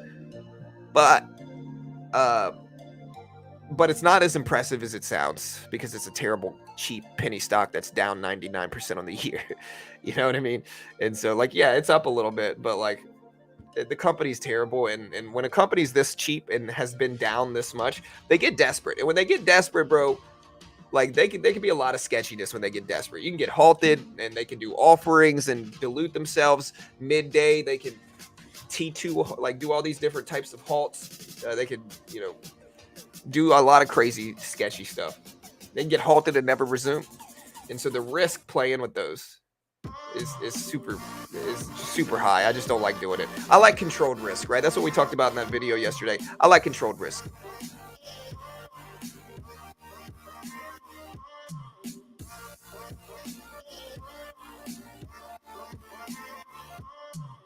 Just talking to himself. Yeah, I mean, I always get people that are like that, where they're like, hey, I made this great call out yesterday. And it's like, look, y'all don't need validation from me or anybody else, man. If you had a great call out, just take the trade. But don't come here just being like, I told you so. See, look at me. No offense. The only person people are really paying attention to here is me, to be honest.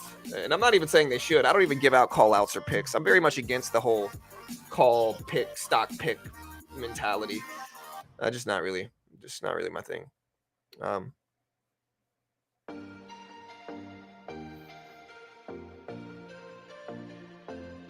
Jasmine, I'm not really sure what you mean. Yeah, Trade Evade had some issues, but they brought it back. Again, Nvidia just cracked under the previous closing price. So Nvidia is now well under the previous close. It's at 467.20s. So Nvidia break it down. This might influence the market. Yeah, no, I'm not trying to be mean, B. I'm just saying, like, y'all don't need validation from me, you know? Also gold.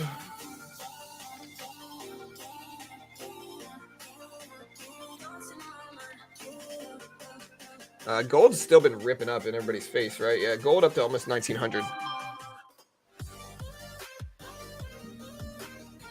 Hey, thanks, Richard. Appreciate it, bro. Hey, man, it's all love. I'm just excited. Yeah, it's all good, dude. Like I said, it's all love here, B, as well. I saw you post a couple times, and both of the posts were like, see, I told you so, guys. You should have followed me. You should have listened to me buy this dip. And it's like, maybe. Let's see. Let's again. I could actually check these two. Let me see what you said. I'll actually look to see what you said. Maybe you had a good call out, just to show you I'm not hating. Let's take a look.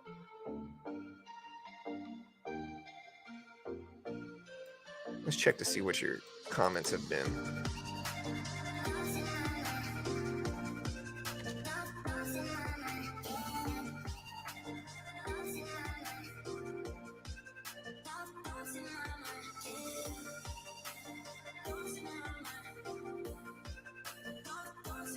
All right, so here's the next fake out long all dips scams for days. Yeah, I don't even know what that means though. I'm at 5 E-mini longing all high, 442 average. Okay, let's take a look. All right, so here's 442.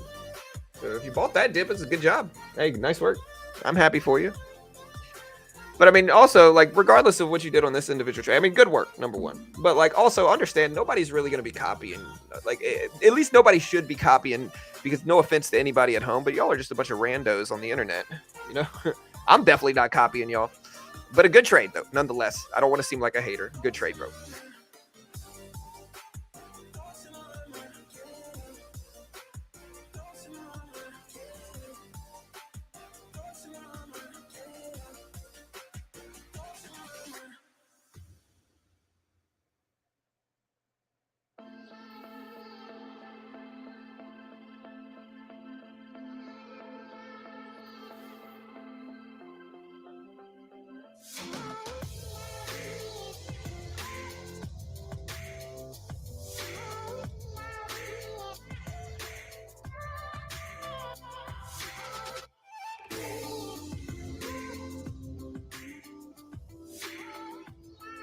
Yeah.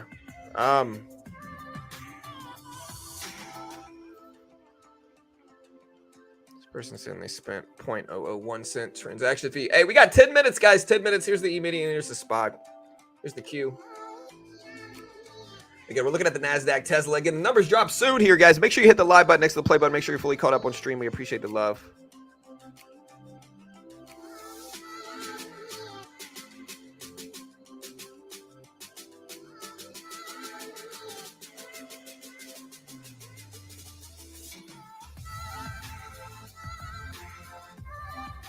CPI will go up or down. Nobody knows if it's going to go up, down, or sideways. Nobody knows if it's going to be good or bad for the market. Really, truly, nobody knows.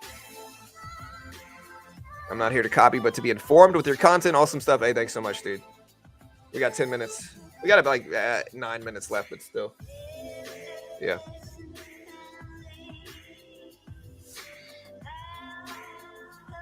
How do you control risk pre and after market in case of sudden movements? Well, you scale small size. You use small size is what you do. Again, you build up a cushion first. You build up a cushion. That way, even if you lose on the next larger risk trade, like you're back to break even or small loss, as long as you have good risk management in the trade, that's how I do it. And it makes perfect sense. I think it's very simple, but it's something that is very simple, but it's something that a lot of people miss, right? A lot of people miss the fact that your sizing in trades is key to everything. You know, a lot of people get really emotional. They add down, and they end up losing a lot in terms of account balance because they just keep adding to losses, right? Your job is to accept losing trades. One of the biggest skills you can ever have is accepting a loss, right? It's important. And I'm not always the best at it either. Nobody is, right? But you got to get used to losing and be okay with it. And then just kind of slowly but surely, develop a system and condition yourself through repetition to make the right decisions. And that takes time.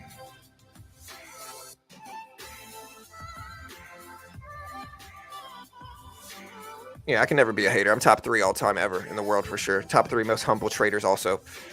Vote says 56%. Yeah, we're looking at this right now, right? So 56% think we're going to come in hot. 18% think we're going to come in cold. 26% think we're going to come in a neutral way. So as expected. Again, we'll see.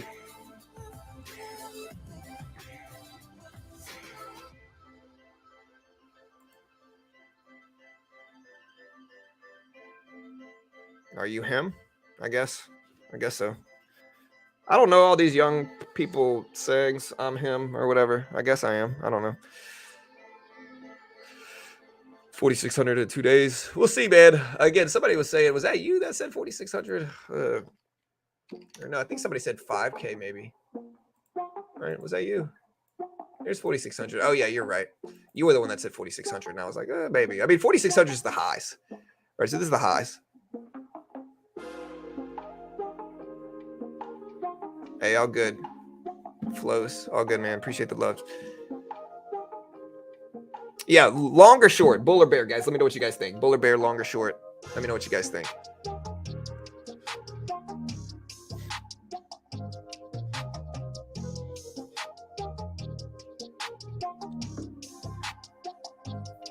What's a copy statement?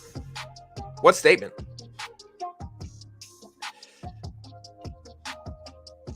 $4,600 in 2 days. Yeah, I still don't. We're not going to hit that. Not unless CPI comes in like really low. If CPI comes in really low, maybe. I have somewhat of a complex question. I mean, we don't have too much time. We got 5 minutes until CPI comes out, dude. So I'll try to do my best to answer it. But we're going to focus mostly on CPI right now, brother.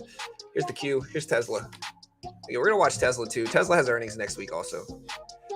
But your question is, let's say you're stuck in a position, you're down like more than 50%. Your fearful company may go under. You have plenty of capital. How would you hedge out properly?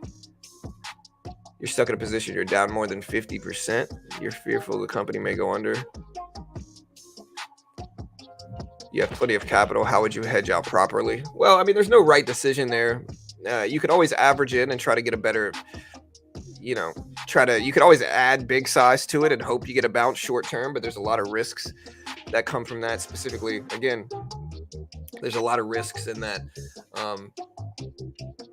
If you add to it, if you add crazy big size to it and then it goes down more, you're going to lose even more. And so, to be honest, I think the best move is just to cut the trade, most likely. Again, I don't know in the individual stock or symbol or whatever. Yeah, of course, I'm him is copied. Of course that is, man. Nobody here was saying it was completely proprietary.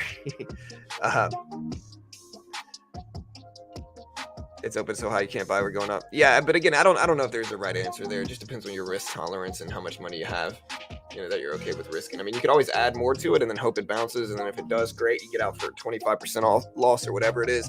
I think no matter what you do, you're probably going to lose, though, if you're down 50%. SPY starting to bounce here. Hey, we got 4 minutes.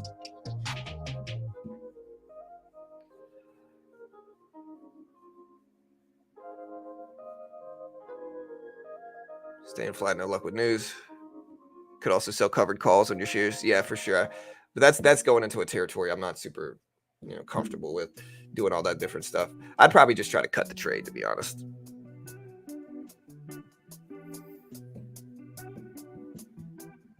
You could try to get a net short position and maybe short it, or you could do whatever you want to do. But all right, guys, we're starting to see a pop up here again. We got 3 minutes here, 3 minutes. Make sure you hit the live button next to the play button. We got 1,600 people here live.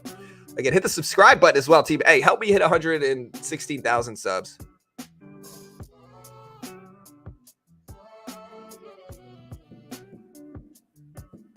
This isn't a meeting, Saya. This isn't a meeting. This is a data release coming out in 3 minutes for CPI, Consumer Price Index data. We're gonna get everything up. Again, hit the subscribe button. The reason we get a bunch of people here is because we cover this fast. So stick around. Let's cover it.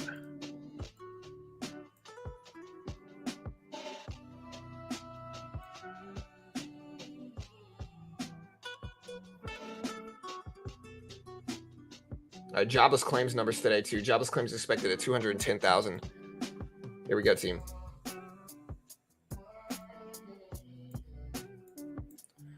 We got 2 minutes. All right, here we go. 2 minutes, team. SPY moving up ahead of this. Tesla actually bouncing at that previous closing price. Back up to the 200 EMA volume average price. SPY heading up as well. We got 1,500 votes, 55% thing hot, 18% thing cold, 28% thing neutral.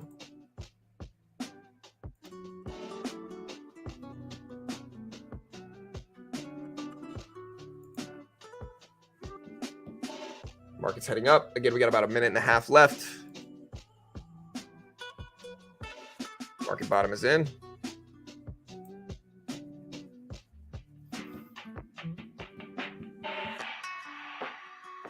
All right, guys, here we go. A minute left. 1 minute.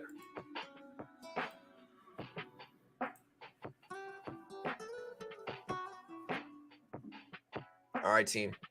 Getting a little pullback now. We got 1 minute before CPI inflation data comes out, guys. 1 minute. It's been a crazy week. We got about 2,000 people here live. So, hey, hit the support button, hit the like button, hit the subscribe button. We appreciate the love. And let's see if we drop it. Again, less than a minute. Hit the live button next to the play button. You want to make sure your live button looks like this, team.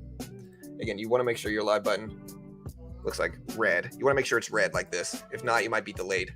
So make sure it's red. Again, 45 seconds left. Yeah, we're going to pause this and just count it down myself. Again, we got 30 seconds left, 30 seconds left. Yeah, make sure you hit the live button. Again, we got 30 seconds. We got about 25 seconds left. Market's really anticipating this data release. So stick around, guys. Tesla's starting to pop up a little bit. It's at 263.20s. Again, the SPY at 438.30s. Again, 10 seconds, 10 seconds. All right, here we go. Here's the release. And there's the report right there. CPI dumping down here, guys. CPI just showed up at 0.4%. 0.4% versus 0.3% expected on the year. It came in at 3.7%.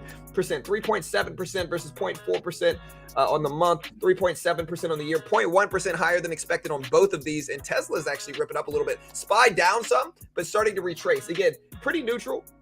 Same as last time year over year. Slightly better than expected than the last reading at 0.6 versus 0.4%. But expectation-wise, we came in higher than expected on everything. Jobless claims came in slightly lower than expected. Slightly lower than expected. Again, CPI came in slightly higher than expected on the year at 3.7%, 3.7% on the month. It came in at 0.4%. So 3.7% on the year versus 3.6% expected on the month. It came in at 0.4%. Versus 0.3% as well. So that is what we're showing right now. Again, slightly higher than expected on everything. Core CPI came in completely neutrally. Month over month, 0.3 versus 0.3. Year over year, 4.1 versus 4.1. Now, the other way to look at this, right? The reason the market hasn't had like a disastrous drop is because relative to the last time, we actually came in better than expected relative to the last one, right? 0.6% last time versus 0.4% this time, month over month. 3.7% year over year versus 3.7% year over year this time. Core came in better than expected as well. Last time it came in at 4.3. This time it came in at 4.1, which was as expected. And then on the month over month, it came in as expected and the same as last time. So again, jobless claims a little bit lower than expected here. A little bit lower jobless claims than expected at 209 versus 210 expected. But CPI both showed higher than expected. Market's starting to dip a little bit down, but it's not a huge negative reaction here either. Like this isn't the biggest drop. Now, it doesn't mean we're not going to continue down here. And this is heading into bank earnings tomorrow.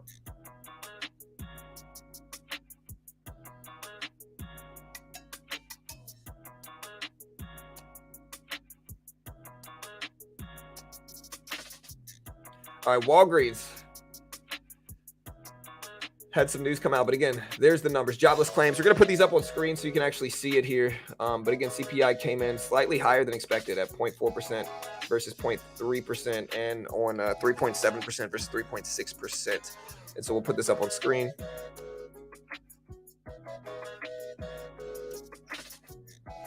I'll look at the yearly reading here.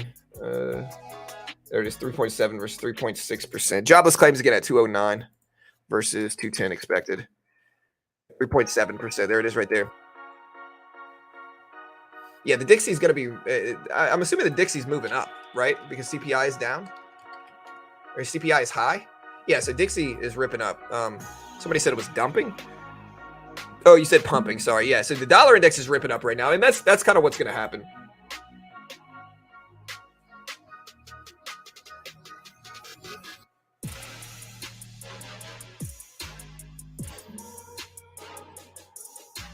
All right, team. It's been a busy day, to be honest. It's been a busy day.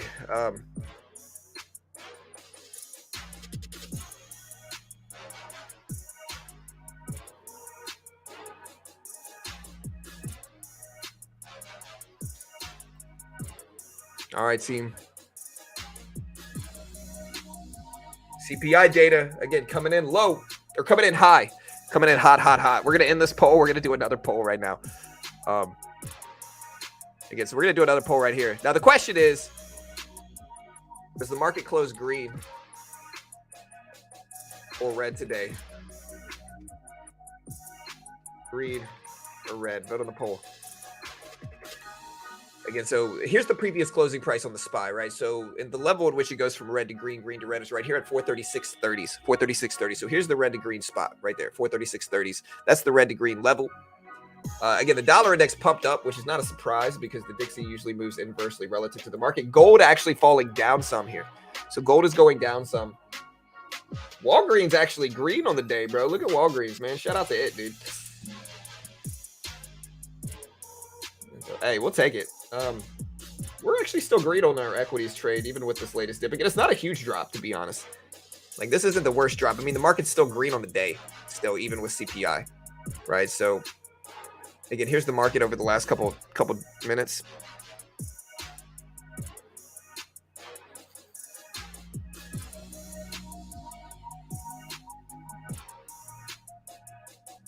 All right, so again, there's 437s. 437s is a level at which you can see we drew a support level for this level a couple days ago.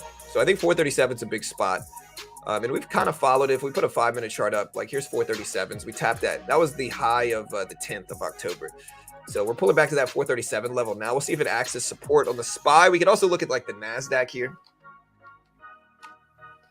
So again, there's the NASDAQ. We're at 371.70s here, 371.70s on the NASDAQ.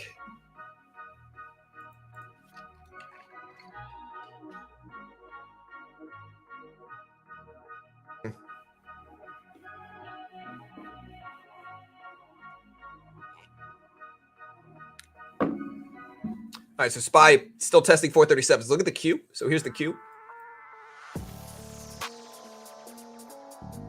And stick around. We're going to be trading live at the opening bell. Let's see if we get some trades in. E-mini is flushing down.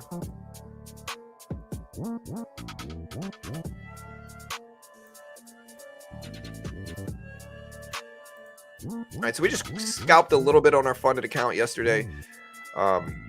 We just scalped about $40 on the day here on our funded account. Let's see if we can pull it up.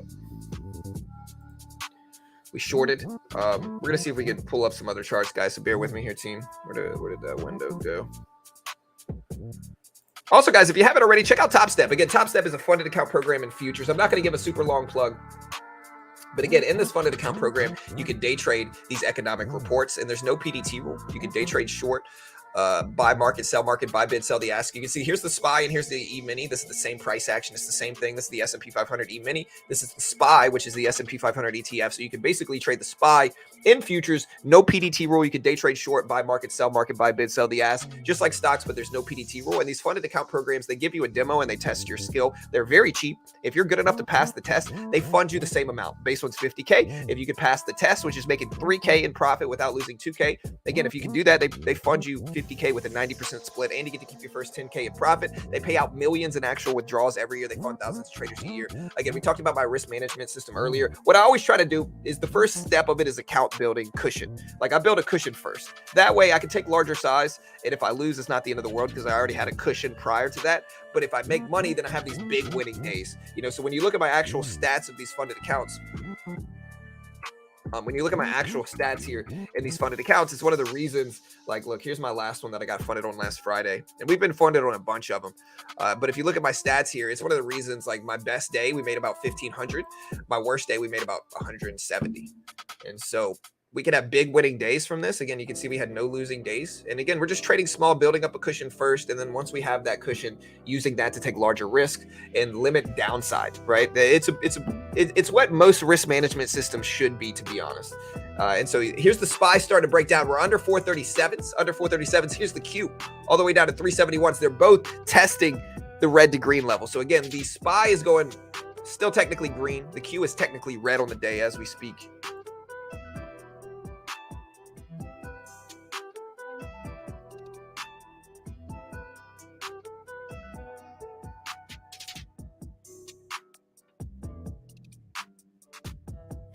Again, SPY, we're starting to break down. We're at 437s. Q just went technically green on the day. Let's see if the SPY bounces. If you're not watching the previous closing price, and I have a custom script for this, but if you're not watching the previous closing price, you're missing out on a pretty big level, in my opinion.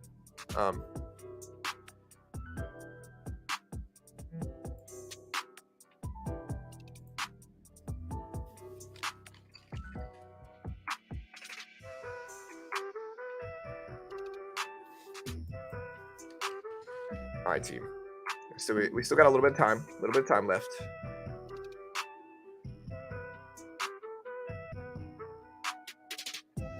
Again, we had the FOMC minutes report yesterday. Just a busy freaking few days, man.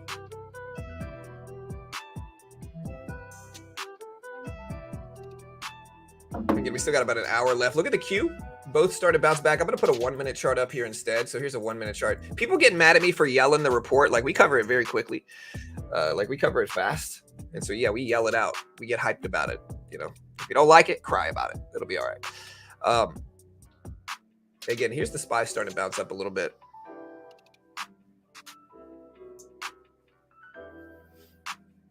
Again, we're gonna get ready to day trade pretty fast too. Let's try to day trade some more here. And so we'll keep this up. We'll also put a funded account program up here real quick. Hold on. Bear with me, team. Again, we're going to start day trading some of these moves, and then we're also going to cover the big market action too. And remember, it's earnings season right now too, so.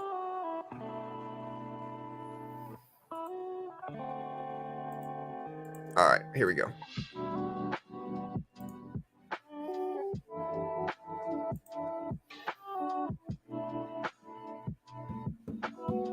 All right, so there we go. We are in here's our funded account right here.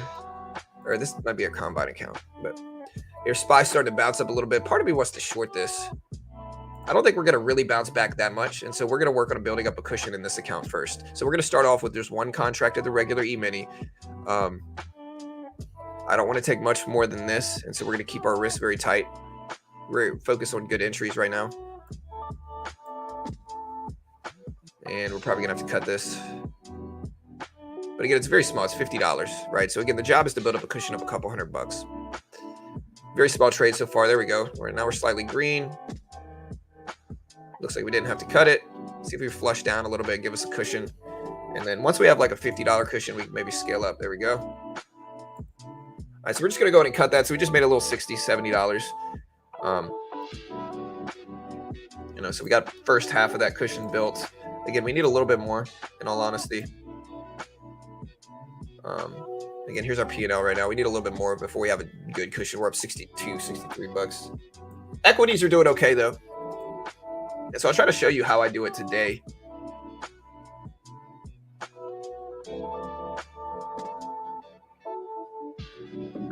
Yeah, the bank earnings are going to be crazy.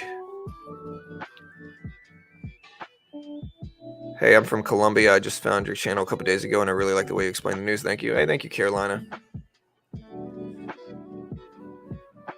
Cam's Colombian, like my crypto, the guy that helps me run the crypto channel. You should always yell it out. I mean, we cover it fast, right? The reason we get thousands of people here is because we cover it fast. You know, so we'll get 2,000 to 3,000 people here for CPI. Usually, FOMC meeting will have like 4+ people. Sometimes Jerome Powell press conferences will have like 5,000, 6,000, 7,000. Sometimes it just depends on which kind of press conference it is. But again, inflation data came in high. Again, I'm going to short this again. And it looks like it was a good move. Let's see if we can break down. All right, so we're going to cut that. So again, we got about $100 cushion on the day. We're just trying to find easy scalps. Again, we're in the cushion building phase of this, right? We're just trying to build up a cushion if we can. Great. If not, it's not the end of the world. And so here's the E-mini breakdown, which is basically the SPY. So again, in futures, you can basically trade the SPY, which is, you see the same price action, 3 green candles, 1 red, 1 green, 3 green candles, 1 red, 1 green. It's the same thing here as here.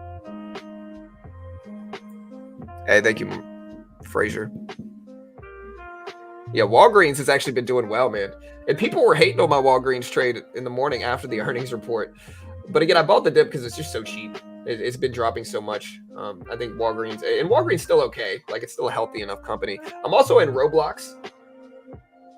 I'm kind of just waiting for Roblox to go green. We're still red on the position, though, which is crazy because it's a $30 call option, and it's at $32 now, but we're still red on our call, which is why I hate options with a passion.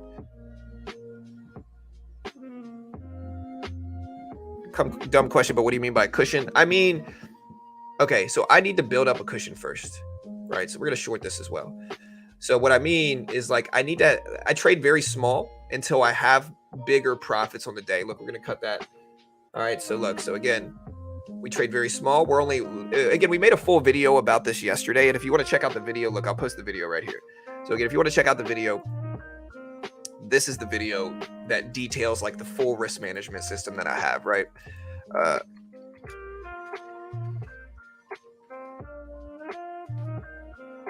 right, so look, here's the video. It details the full risk management system that I have. It teaches you how to get funded on these funded account programs. But again, it's very simple. So like, and I talked about it in the video, but I build up a cushion, right? So I need, my cushion size is anywhere between like $150 and $200. So like once and I'm almost there now. We're up like 125 on the day. So once I have that cushion, then I'm allowed to take larger size. Then I'm allowed to take more than one contract at the E-mini, a contract at the NASDAQ, a bunch of contracts at the micros. And that way, like when I scale up my size, if I lose, then I'm back to break even on the day, or I'm back to a small loss or a small win. I'm not having some big drawdown in the account. And then if I get back to that level, again, then I go right back to trading small again. If I lose on my scale up trade, then I go right back to trading small. And if I for whatever reason just can't turn a profit on the day like that, then I'll just, my max loss on the day is usually like $100 to $200. And so what that allows me to do is on my losing days, I'm down a couple $100. On my winning days, some of them I'm up small, but a lot of them I'm up much bigger. And so that helps me to really just protect the trades, avoid big drawdowns, which is a big aspect of profitable trading. All right, so we're going to short here because we're approaching that 37.25 level we spoke about. We already got a cushion on the day, and so I could probably take 2 contracts here if I want, and I'm going to. So we're going to take 2 contracts here because we have that cushion on the day. Now, it's a small cushion, and so again, we'll see if we can get right here, and if not, again, we should be back to break even at least, and we might have to build up another cushion. It's pre-market, and so the trading's not going to necessarily, I would say, be easy in pre-market, but you can see we're down $75, looking for a flush, and we'll take profit fast on this one. Boom, took half of that off. Let's see if we reject some more. There we go. Break it down a little bit more. Boom. I'm going to go ahead and lock that in. And so again, now you see we took a little bit larger size trade. We are up $200 on the day now. No losing trades yet. And now we can take a little bit larger size if we want to. And then we just kind of rinse and repeat that so we can try to have big trades on the day. And if not, if we lose, it's small. So I hope that makes sense. Data was objectively bad. I definitely don't always win,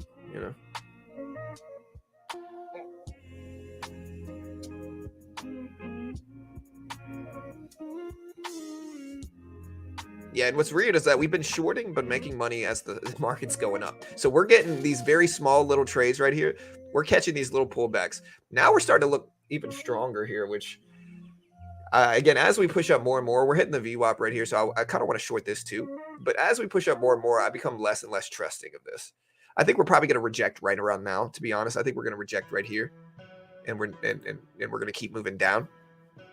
But in case I'm wrong, I'm just going to avoid taking the trade. We've already built up a cushion of a couple $100. That's great. Yeah.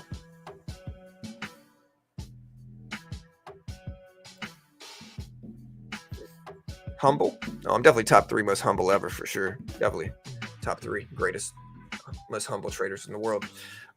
Yeah, so maybe I was wrong here. Definitely top 3 most wrong traders ever. But the market's ripping back up here. Hey, I'm not mad at it. I'm in equities, so I'm not really mad at the push up. Again, we're approaching the VWAP on the SPY, which is kind of what I'm looking at too. So here's the volume weighted average price. The 200 EMA is right above us too. So now I might actually short this. So we're going to take one short.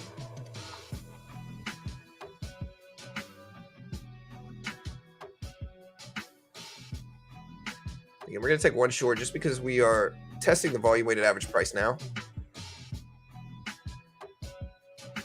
All right, we're about flat. I'm not going to take larger size than this because I just don't trust it. All right, so we're slightly up.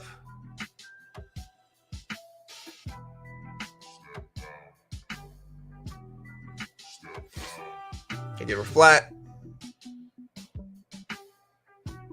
We got to watch like NVIDIA here too, because NVIDIA and other like blue chip stocks are going to have a heavy influence. Apple probably as well.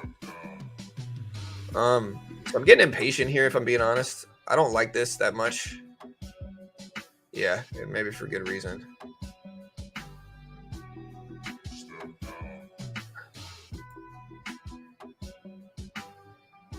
I'm watching the SPY. We're right at the volume weighted average price. There we go. All right, so we're up some more. crap. I accidentally bought this. Okay. Whew. Accidental dip by there. We cut it just in time. So again, we're patiently waiting. Look, here's my graph on the day. We haven't lost it all yet. And so again, this is like now we have a nice, decent cushion on the day. So like after the opening bell, we can scale up our size a little bit more because we've built up a good cushion. We haven't lost yet. And which is nice because, to be honest, what's really interesting about this scalping system is it's based off of extension a lot of the time. So like the trades I'm actually taking are based off of extension. And like I took this short, made money. I took this short, made money. I took this little pullback, made money. And then I got out, right? My intuition told me to get out, and it looks like I was right. Because look at the run up here. And so really interesting how like we made money, and this is my graph trading. Like it might sound kind of crazy, but we shorted this move, and our graph looks like this. You know, so interesting for sure. We had perfect timing with the shorts, but there were scalps, and so we got out quickly. And again, I was wrong actually about the direction. I thought we would reject right here, if you guys remember. So just interesting, I think, that I was short biased. I shorted and took profit in these dips, and then I thought we would reject here, but we still moved up a lot. But because I cut my losses quick, or because I actually haven't had any losses, you can see my win-loss ratios, it's 0 right now because out of 7 trades, you know, we didn't lose anything. But yeah, interesting for sure.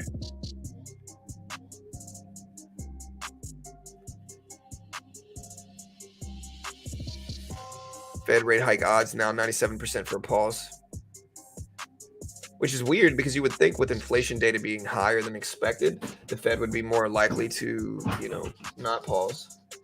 Hey, bud. Hey, dude. Yeah, you can show him. Go ahead and show him, man. We got about 1,200 people here right now, so show him your thing, dude. This is Jack's Lego guy. What's his name, dude? You got to name him. What's his name? I'm expecting a cool name, bro. Don't disappoint me. What's the name? Line. Ryan? Line. Who? Line. Line? Line. Like L-O-I-L-I-N-E? Yeah. Okay. Line. We call him Liney.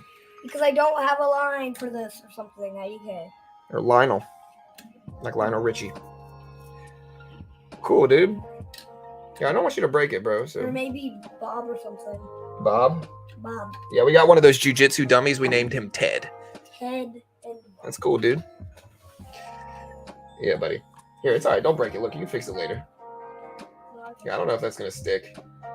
Yeah, what you should really do, Jack, is you should super glue them as you do them. Now, you're going to mess up some of them, but that way you'll never have to worry about them falling apart. I know a lot of people that super glue their Legos.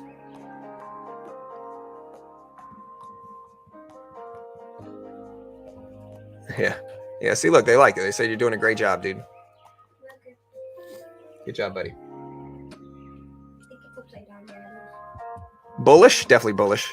Bob is cool. Bob the Lego man. Yeah, I'm a big fan of like generic names. So like again, we bought a jiu-jitsu dummy that I also like post around my house. I have them like sit on our lazy boy in the kitchen. So when people walk in and they look, they think it's like some guy sitting there. We have affectionately dubbed him Ted. His name is Ted. Tell him about Ted. You know, Jack showed him. Line right there. No, Bob. So I guess my whole family's showing up here today. Well, here's Carol. Yeah. All right, buddy. You ready? All right, dude. I give up. Yeah, it's all right. Hey, listen, put it down and fix it later. It's all right. Hey. Yeah, we'll get it done. Yeah, if you really want to fix stuff like that, super glue it. All right, that's good. There you go. It's in there. Nice work, bud. Wait. No. Here. No. Yeah, be careful, buddy. All right. All right, guys. I love you guys. Huh? Yeah, it'll be okay. If it falls, can you put it back? Yeah, I will, dude. Yeah, come here. I love you, buddy. All right. You're looking sharp today, man. Yeah. Good luck at school, dude. Gonna have to get those in. All right. Love you, buddy. All right. All right, All right, baby. All right. Love you. All right. Sorry. Bye. So Maddie's here. She's got her oral surgery. Okay. Love you. All right. Love you. All right, guys. Sorry. Family showing up. So now we're dipping back down. So we'll see if we hold support at this level here. So again, we'll see if we actually hold support. How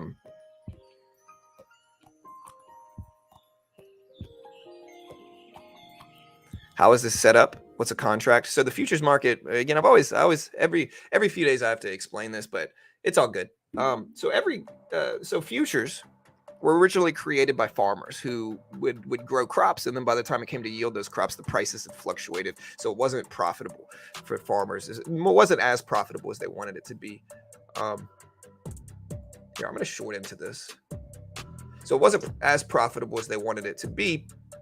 And so they started selling contracts on their yields, locking in the price before they even yielded the crops, right? And they dubbed them futures because they were contracts regarding the future price of a commodity, right? So they called it futures, right? Well, over time, the futures market evolved to where not just from commodities, but also, you know, I can day trade the S&P, I can day trade the NASDAQ, I can day trade the Dow futures contracts, and there's no PDT trading these, right? So with everything else, there's the PDT rule. There's no PDT rule trading futures, right? The futures market has no PDT restrictions, right? Where if you try to trade stocks, like if I want to day trade the SPY actively, I have to have 25K in a margin account to do so. And so the futures market is really useful because it gets you around a lot of this red tape, and you can trade here. I'm going to go ahead and cut this. So we just cut it. First loss of the day. And again, it's all good. That's our first loss of the day. We still got a 6-to-1 win-loss ratio. And so, yeah, we lost like $35 there.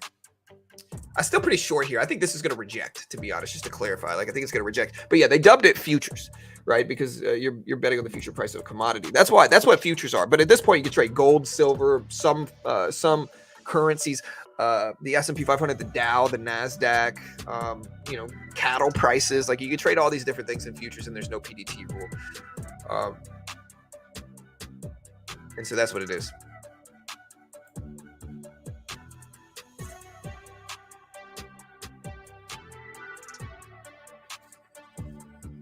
Yeah, and again, if you want to check out one of my sponsors, again, they are a sponsor of mine. I'm biased in their favor because they pay me money, of course, because, you know, like anybody else would be, but incredibly useful, very useful, because it's a funded program for futures, right? So they give you a demo, they test your skill. If you can pass the test, they fund you, right? That's basically what it is. And the base one's $50K. It's only $49. So they give you a $50K demo. If you can hit $3K in profit without losing over $2K and following the rest of their rules and conditions, they fund you $50K with a 90% split, and they pay out millions every year in actual withdrawals.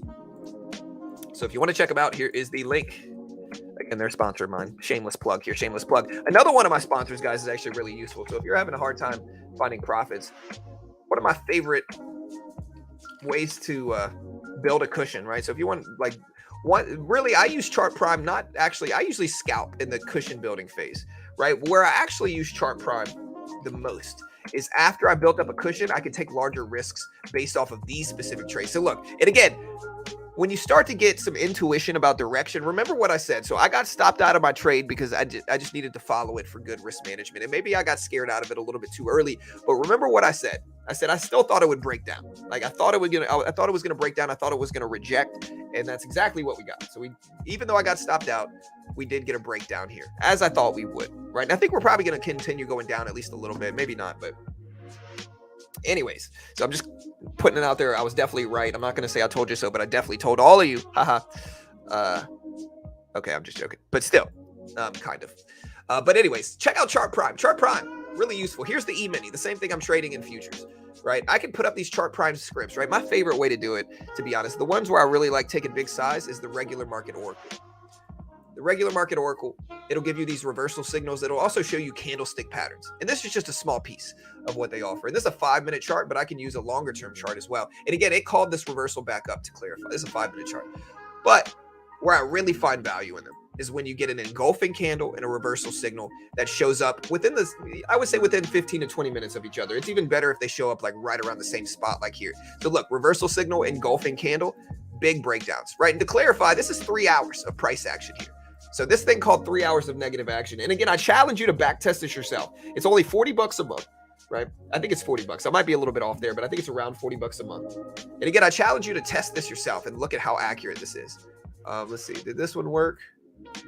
Okay, so this one actually broke down a little bit, but again, you can even call this one a fail, but I challenge you to back test it yourself. Look, that one's not really at the same spot. That's like 30 minutes away from each other. But again, here's a greater example. This one's within 10, 15 minutes. Look. And so again, reversal down signal, engulfing candle, breakdown. This is a breakdown over an hour and a half breakdown right here after that happened.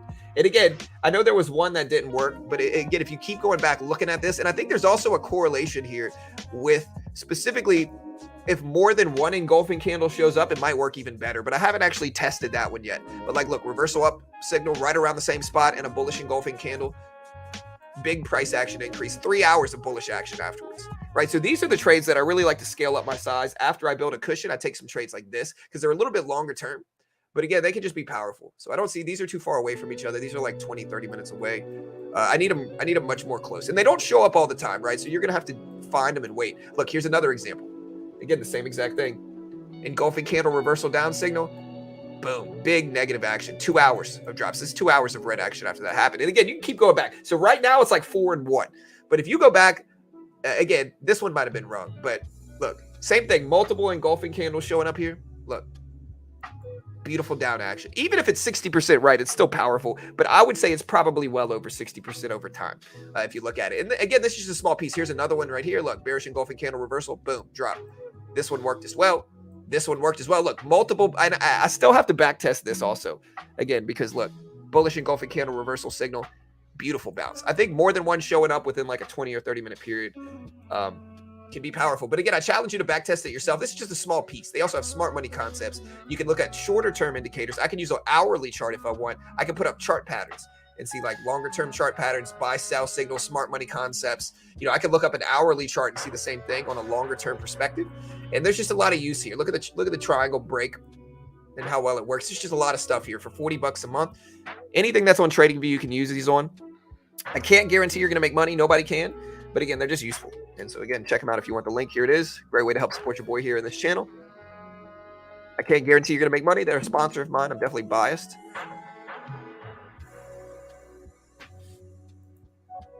And so yeah, check out the link. If you want to check them out, there's the link in chat right there.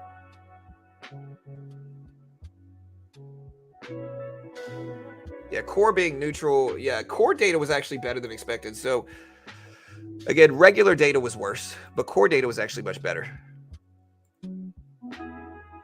The report's already out. It might be right here. Like this might be the data right here. I'm not saying it is, but you know, if you look like right, just a weather man it like right over there, you know, it might say 3.7% for CPI year over year and 0.4% versus 0.3% year over year. It might. All right, so again, there's a pop back up. I thought we would break down here. I should have stayed in my short, but again, it's all good.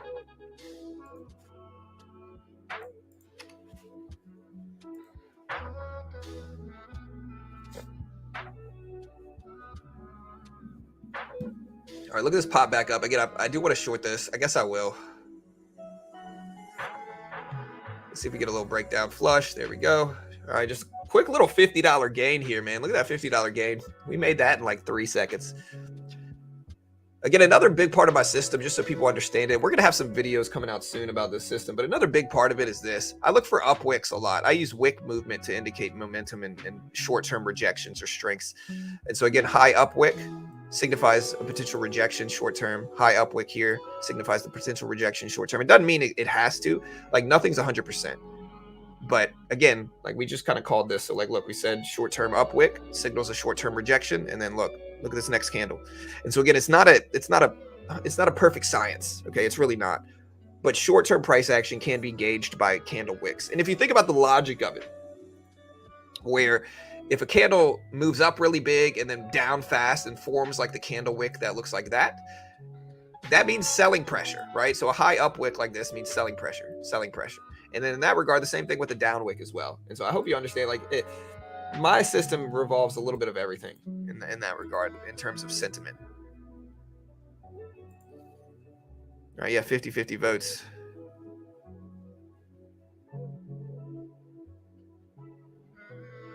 Powell doesn't talk today, no.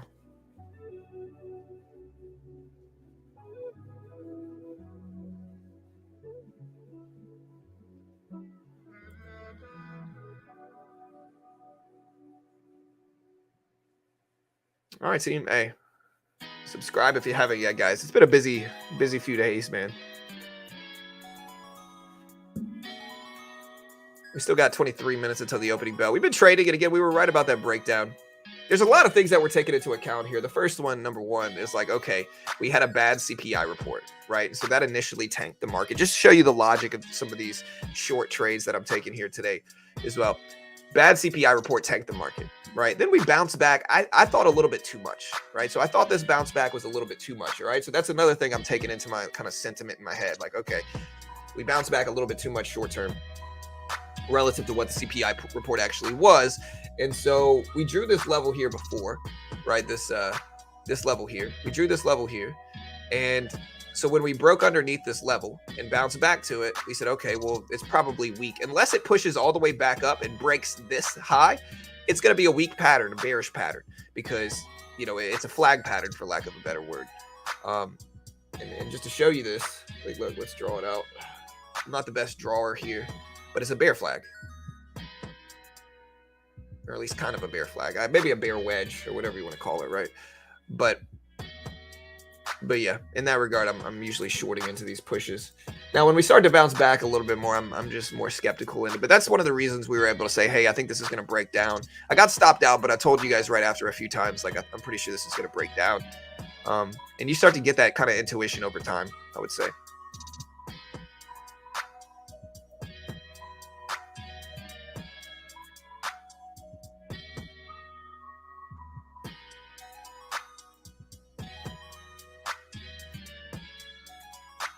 So what's the conclusion for all the data the last 2 weeks? Higher PPI, higher CPI. Fed minutes report was indicating potential of another rate hike this year. A lot of eyes are going to be on earnings. We've mostly had bullish action over the last week straight, so the market has rebounded very quickly over the last week. What other economic data did we get, man? I think payroll numbers came in high, but the market ultimately, I think, reacted. When did payroll numbers come out? I think they came out last week. Let me check. Check Market Watch.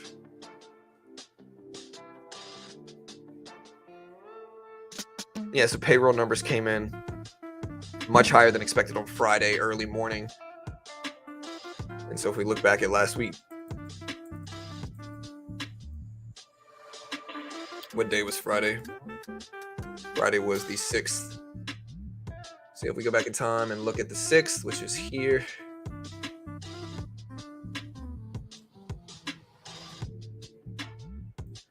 The market seemed to like good payroll numbers, although it did react negatively to it. So like, here's the payroll number release, and you can see how much the market dipped. But the market is so extended on the downside, I think, is what this was. So like, the market had already been dropping so much that when you look at a longer term chart, like here's the NASDAQ, right? When you look at a long-term chart, the market had already dipped so much that by the time all this stuff happened, it was time for a bounce back. It's especially evident on the SPY or the S&P, right? The S&P has been a little bit weaker. Tech has held up a little bit better than, you know, the SPY here, but again, the SPY has been dropping basically since July. And so we've had really red action. I think that extension is starting to get there to where people are understanding, hey, we're in this broader trend. The lows are right around 420, 425s, and we've been in this broader trend for a while now. And so we hit the bottom of the trend. We've already contracted all the way down to the bottom. And so I think that's kind of what we're in now, where inflation is a little bit more under control, but still elevated relative to convention, of course.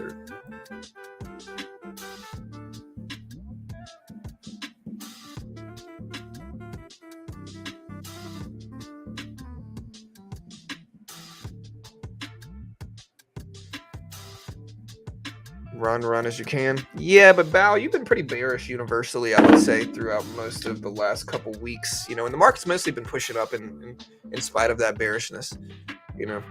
And so, and it's all good. I'm not mad at you. Everybody has their own opinion of the market. It's all good. But yeah. All right, let's see Roblox go up today, man. I'm ready for it. Where's Roblox right now? I mean, we're up on equities. We're up like $150. Bonds. So yeah, let's look at the 10-year. We can look at the yields.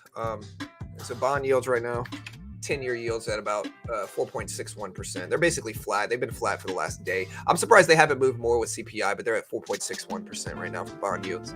If you look at you can look at the yields by T and X, and then you can just move the decimal place one spot to the left, and you'll get the bond yield. At this point, again, they're at 4.61%.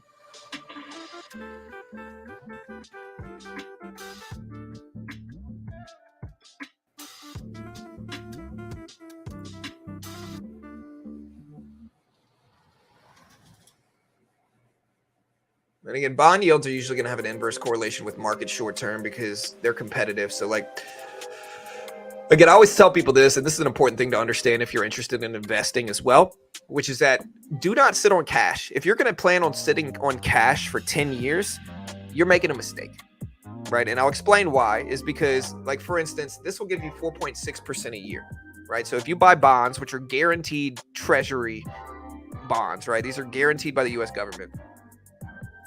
And so I did the math the other day, right? But say you got 100,000 in cash sitting there, right? So you got 100,000 in cash. Look, bond yields pushing up a little bit more, and look at the E-mini and the SPY breaking down a little bit. Say you got 100,000 in cash, right? If you buy 100,000 in 10-year yields, right? So that means the maturity date's 10 years, which means like you'll get your money back in 10 years. You're loaning the U.S. government 100K for 10 years, right? This is guaranteed money too. It's not like the S&P, which gives you twice as much in terms of interest, but is more risky, of course, short term. But 100K, you're going to make I don't need to do the math. You're going to make $4.6 thousand a year, right? So you're going to make 4.6K a year times 10, which is going to be $46,000, right? So you're going to make over a 10-year period. You're going to earn, by loaning the government 100K, you're going to earn 46,000. All right. And then you're going to get the 100K back at the end of the year. So you're going to make 46%, almost 50% return in 10 years on your money. Right. And again, so in that regard, and it's guaranteed. And so in that regard, sitting on cash long-term is dumb. It just doesn't make sense. You're going to lose so much money in terms of inflation. Like, prices are going to go up so much in that 10-year period that 100K in buying power, if you just sit on it for 10 years, is going to be worth noticeably less. And then you have to have this in mind anytime you invest in anything, right? When you're investing long-term in anything, you need to understand this concept, because if you don't, you're going to lose money to inflation.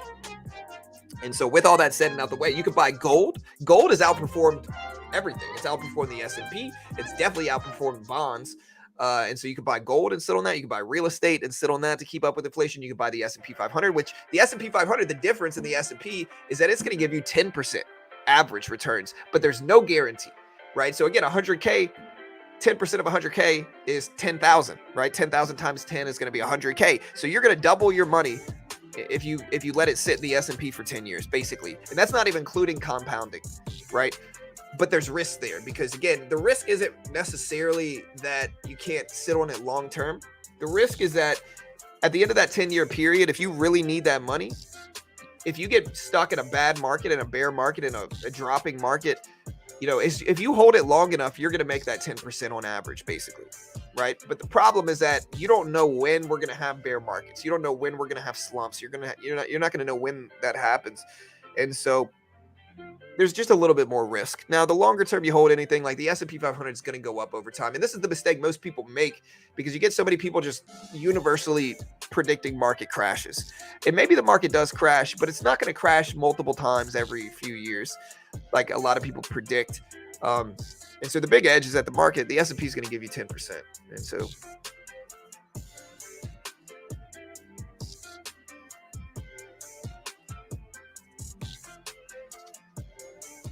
do a side by side. I mean, yeah, I mean, here's bond yields, right? So here's the 10-year. Again, it's at 4.62%. As that's moving up, you can see this is an inverse correlation. So like I can go like this, I guess is a better look. So again, this is going to move inversely to this. This is bond yields. This is the S&P.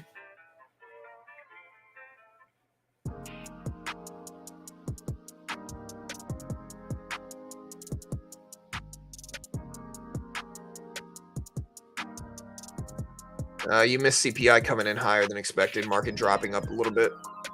You're dropping down a little bit, I mean. Load up on Bitcoin. Yeah, I mean, Bitcoin's been the best performing asset versus everything else. Like, it's outperformed gold, the S&P, the NASDAQ, real estate. It's outperformed everything. But it's not as easy to predict long-term strength as something like the S&P. The value of the S&P is that it's time tested, right? So like over a century of data, S&P gives you on average, 10% a year or more, usually 6 to 12% is kind of the given, but most of the time it's over 10, I would say. But I'll have to go look at the numbers, but the value of that is that it's time tested, right? So it's been around for over a century. And again, regardless of crashes, regardless of drops, the market almost always rebounds within 3 to 5 years. And so if you just get unlucky and get stuck in a crash, the people who lose the most are people who sell. But the risk there is like if you need to retire, for instance, and you need that money now and you can't let it sit longer, those are the people that get hurt the most from crashes. It's people that are like, hey, I need to retire now. I need this money now, but the market's down 30, 40% or whatever. And so they're losing a chunk of their money. Time heals all wounds in the market for the most part, though. So it's going to go up over time. But yeah, the risk is a little bit more arguable for people like that, The Dixie, I don't even have to look at the Dixie. The Dixie's almost certainly going to be bouncing right now as the market dips, right? Yeah, so the Dixie's ripping up. Not really unexpected. Again, the dollar index is going to move inversely to the S&P 500 price action most of the time. Should I sell house and buy Bitcoin? No, probably not. I'm not sure though, but I wouldn't. I'm not going to, I would never recommend anybody selling their house. Just because I have no idea what anything's going to do,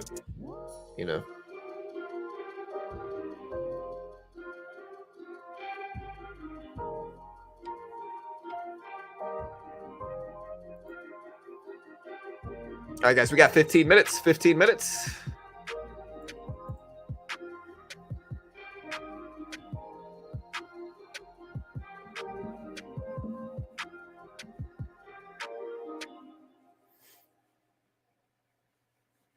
All right, so again, the bond yields are starting to dip. So again, the 10-year yield's going down to 4.61 again. You can see maybe the SPY might bounce up a little bit short term. Maybe not, though. Again, we're so flat right now. We've already built up that cushion to where we got 250 on the day. I'm just a little bit more hesitant. Walgreens still ripping up, guys. Walgreens up to 23.20s, 23.30s. So we're pretty much flat on the trade now, which is nice. Like I knew earnings were coming out, but I don't really play earnings. I was already holding Walgreens for like a minute.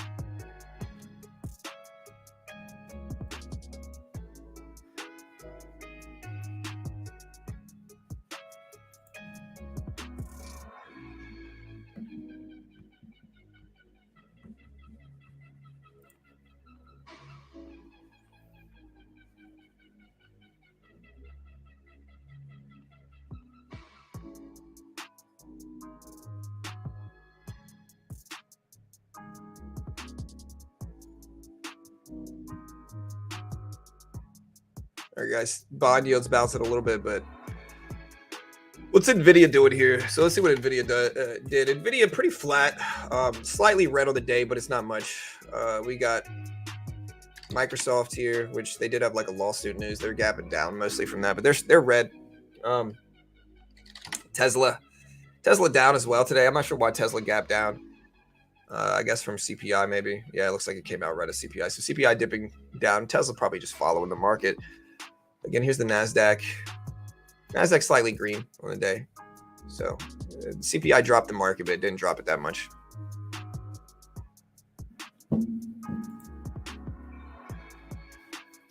What's your point of view on the SPY? I think the SPY is in a very obvious trend. Long term, short term, I have no idea what it's going to do. Nobody does. All right, Roblox.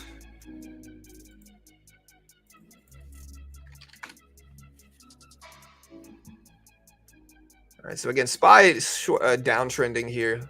Bond yields starting to try to test highs. We're at 4.622% in terms of yields. So yields are rising. S&P is dipping. We got the low of the day down here at 4,400 roughly, or at 4,405.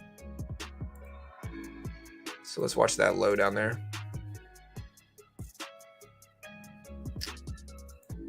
What's today's plan? I don't know. I mean, we got a cushion so far, which is the first step. And so we're going to shoot a little bit harder after the open. Been watching for a hot minute, and this is good info. Thanks. Hey, all good, man. Appreciate the love. How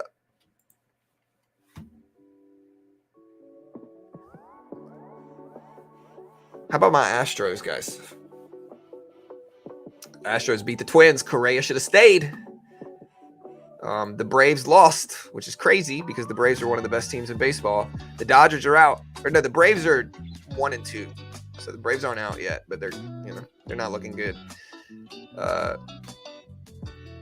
Which is crazy because the Braves are one of the best teams in baseball, dude.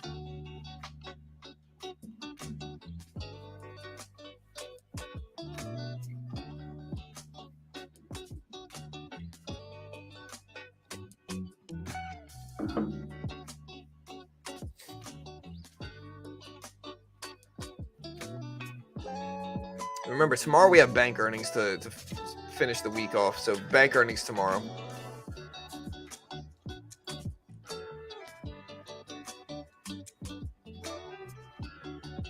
Yeah, I'm okay with either one of them winning. I mean, I'd rather the Astros win because I'm in Houston. Yeah, Eckerd's, man. I remember Eckerd's. Baton Rouge needs a baseball team, dude. Like an actual baseball team. Maybe New Orleans, but still. I'm a Astros guy too, living in Colorado. Yeah, I mean, I'm an Astros guy. I live in Houston. I'm from Louisiana. My accent has kind of gone away over the years. It used to be much stronger. Like, I used to have a really deep, like, Louisiana accent, and now I think just years of running this live stream has kind of, you know, slowly chipped away at my accent over time. Just because I have to speak so much here. But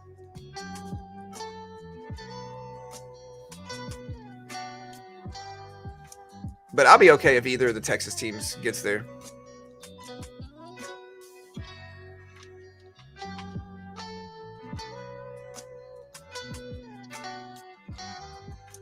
Yeah, dollar cost averaging is one of the most powerful things in trading too. All right, guys. Hey, we got 10 minutes.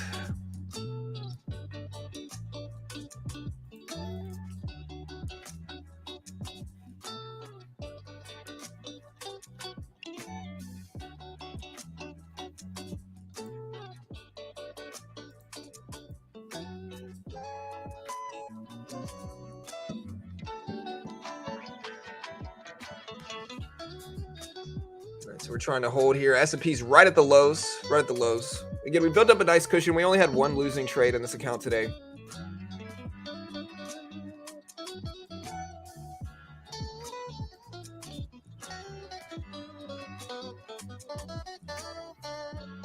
I don't live in actual Houston. I live in the burbs outside of Houston. The burbs are nice. I had to leave the city just because it was too... Like, I got kids, you know what I mean? So, like, I'm not saying the city's not good for kids, but it's just too busy. There's too much traffic. It's too stressful to live there. I'd rather live in the burbs, you know?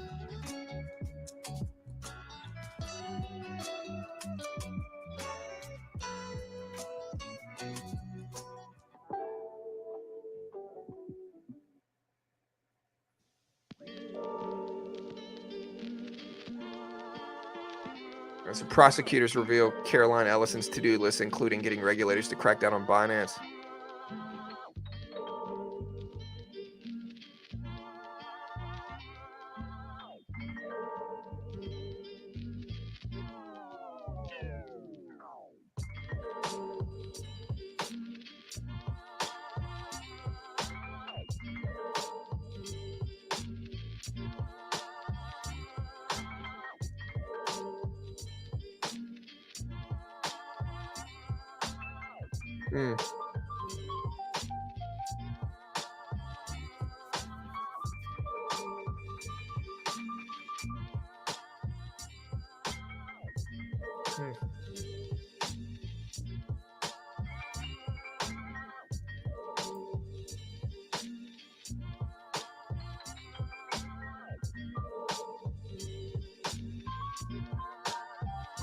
All right, guys, so we're starting to bounce up a little bit here. We're at 4,400s. TNX at 4.61. So bond yields sitting at 4.61% still.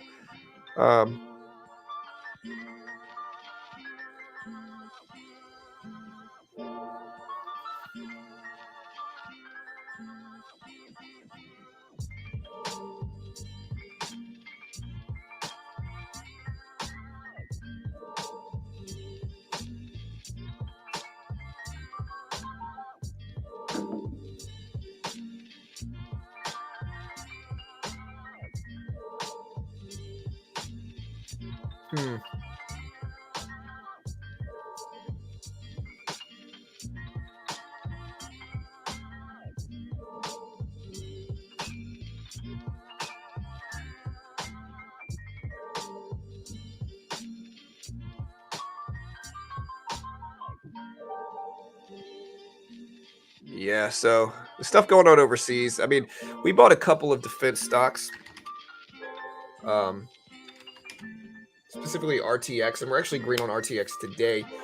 Still red on the trade though, but it's one that it's not a huge size, and we don't mind just kind of sitting tight and waiting for that to do something. The opening bell is in about 6 minutes. Oh, shout out to you for the donation. Did Michael Burry win on his short position? Nobody knows. I'm not sure if Michael Burry won. We don't know where he entered at. There's a lot of speculation on where he entered. Again, and I know like people who predict market crashes they're just desperate for a W, I think. But when you look at this market on the year, the market's in a very clear trend. Like I'm gonna broaden this a little bit. Like look at how obvious this trend is. And so the market is very green on the year. The market's still up like 9 or 10% this year already, and we still got a couple months to go before the year is up. But this trend is incredibly obvious, I think. And so I'm not sure where Burry entered his position, but it depends. If he's betting on a market crash, we're certainly not there. A lot of people bet on a market crash, and we're just certainly not there yet. Now, I'm not saying we don't hit that sometime. Again, eventually we're going to crash, whether it's 5 years from now or less. But the market's been in a pretty clear trend. It's not like the market's looking really red or scary. The trend is very obvious in that it's not just going to go straight up. Like that's the market this year. So not necessarily a bad looking market. I think the trend's pretty clear. I don't know if we're going to hold this trend. And again, I just don't know where Burry, I appreciate the donation, brother. I just don't know where Burry entered. I don't know where he got in.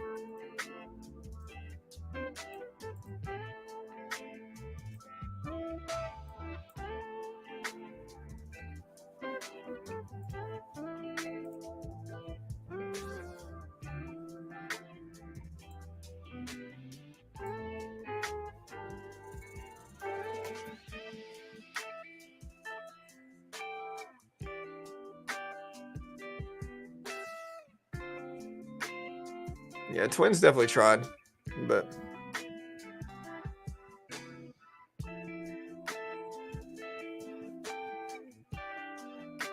the Burbs. The Burbs is good, man. I always liked it. It's cheesy. It's fun. My kids like it. It's kind of a good Halloween movie.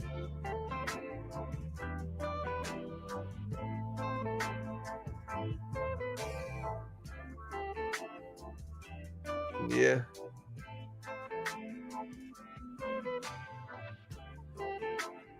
Cali won the Powerball. Did they really?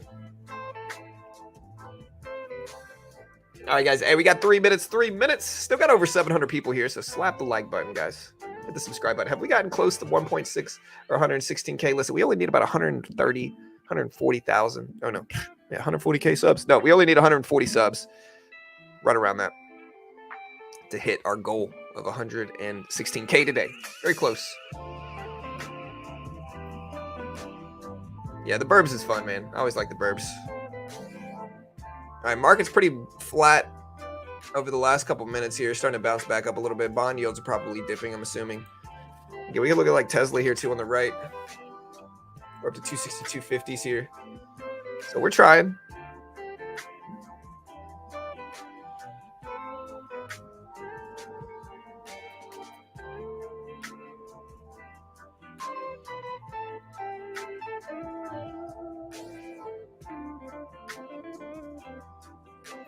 Yeah, maybe we'll get a bull run this year. I'm not sure.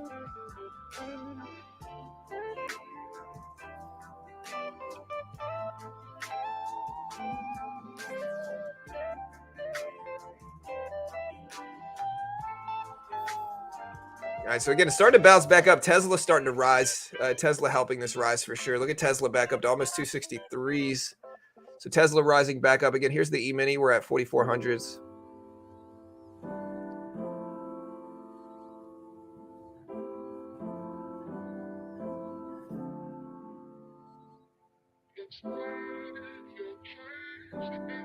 All right.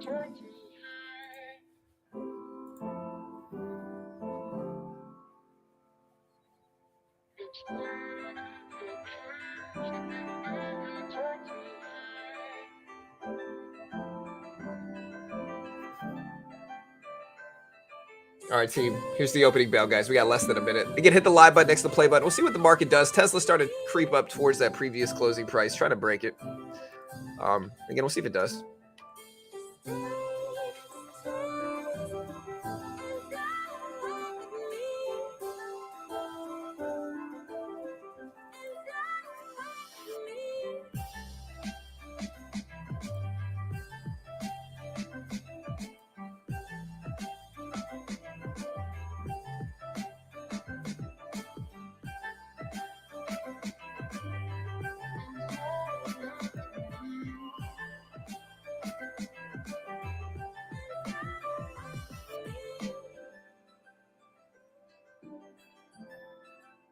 Again, we're starting to creep up some more. Here's the opening bell, guys. Here's the open live.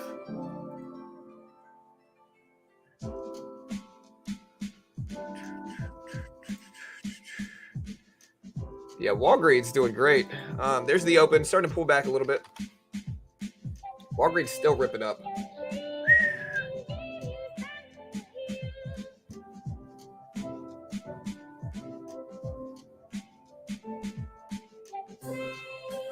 Walgreens still pumping up, almost to 24s. Yeah, so we actually got green on our Walgreens trade now. Look at Tesla skyrocket up, dude. Look at Tesla all the way up to 264s.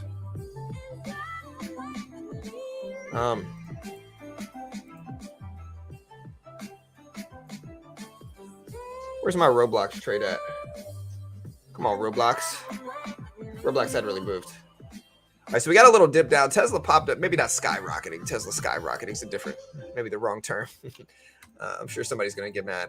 But, yeah, watch the Q, NASDAQ. They're both starting to get red action here, I see.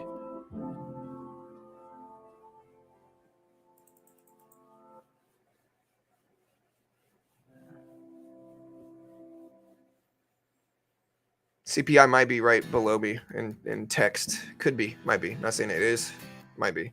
All right, Tesla still trying to hold. We bounced right at that low of the day. So look at that low of the day level. We bounced exactly off of it. Walgreens still pushing up.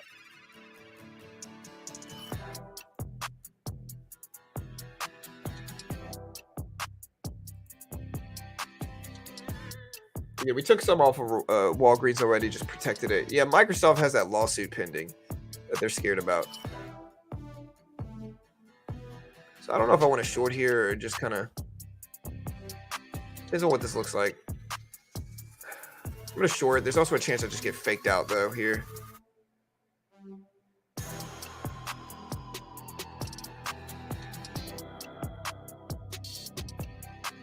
All right, so there's the short. I don't really like shorting low of the days, but I think the momentum's strong here, so we'll try. But again, there's a chance that we just get faked out.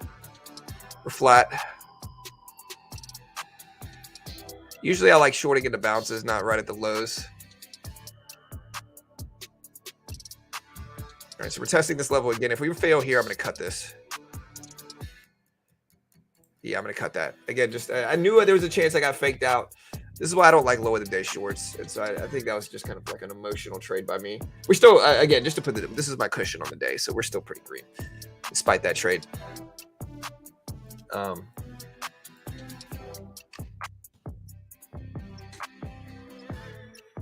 Again, NASDAQ started to pop up too.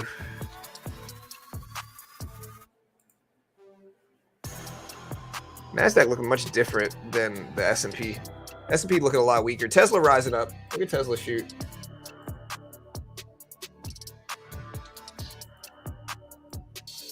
Roblox is quiet today, man, which is weird.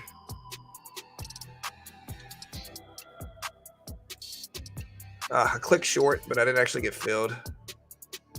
Look at Tesla rise. That's the only problem with shorting right now is Tesla's on the rise. NASDAQ's rising up. Glad I got out of a lot of my Walgreens trade, to be honest. Looks like I needed to.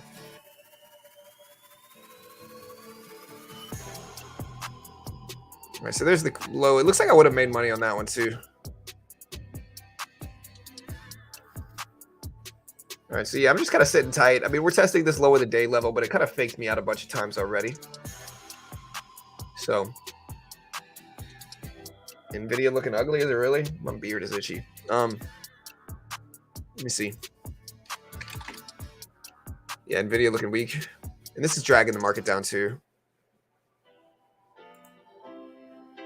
Again, Roblox. Hey. Bro, how am I still red on this freaking Roblox trade, dude? It's incredibly frustrating. Watch Tesla here.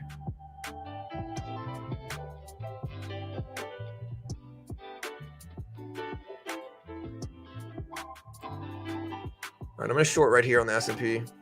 Maybe take some larger risks I can. All right, we're green. Small green, small green.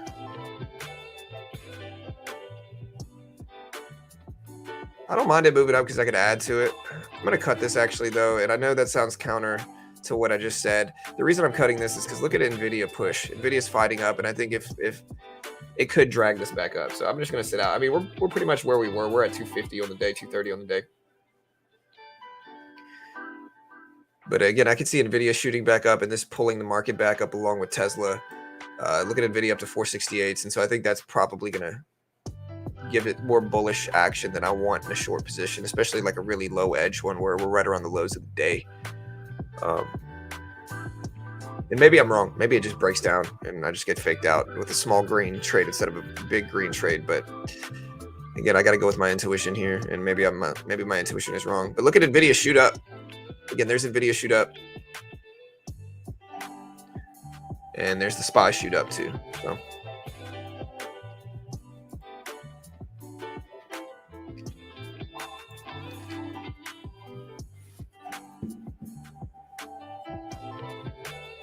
NVIDIA popping up, Tesla bouncing. Again, this is what I was worried about, so I'm glad my intuition paid off here a little bit. That's a big bounce.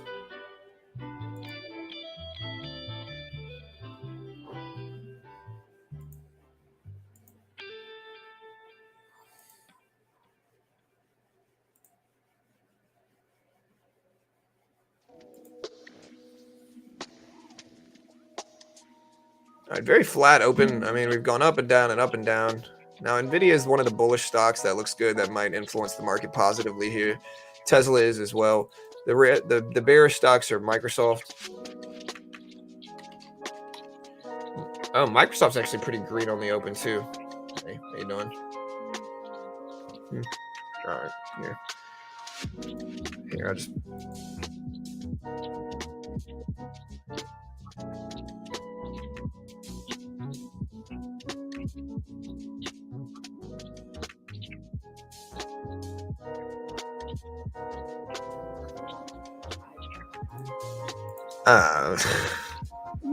It's nothing. You'll be okay. Sorry, I turned the camera back on. They can't see you still, but yeah. Sorry. My daughter's got a dental procedure today that she's nervous about. She says she's not nervous about the surgery itself. She's nervous about the IV, which I love you, but that's how kids are, man. They're more scared of the needles than the surgery. As you get older, it's going to switch. Like, I don't care about the needles. I care about the surgery.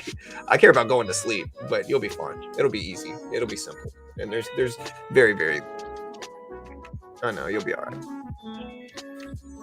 All right, I love you. Have a good day. Microsoft ripping all the way back up here, guys. All the way back up. Tesla's starting to pull back a little bit too.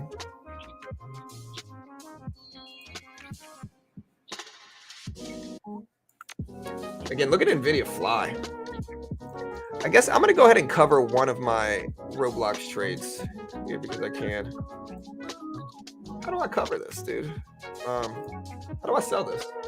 Okay, I'm going to have to just do it this way.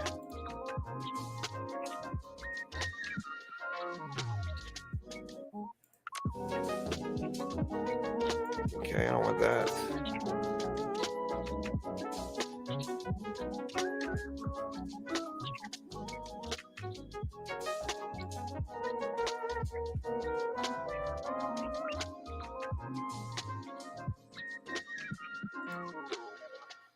All right, so here we go.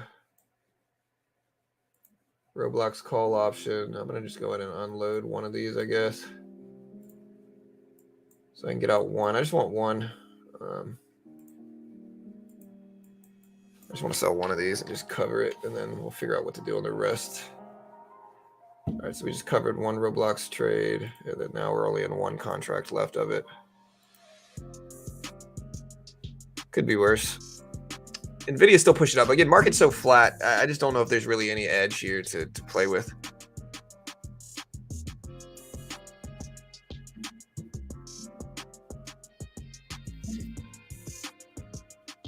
Yeah, when I was young,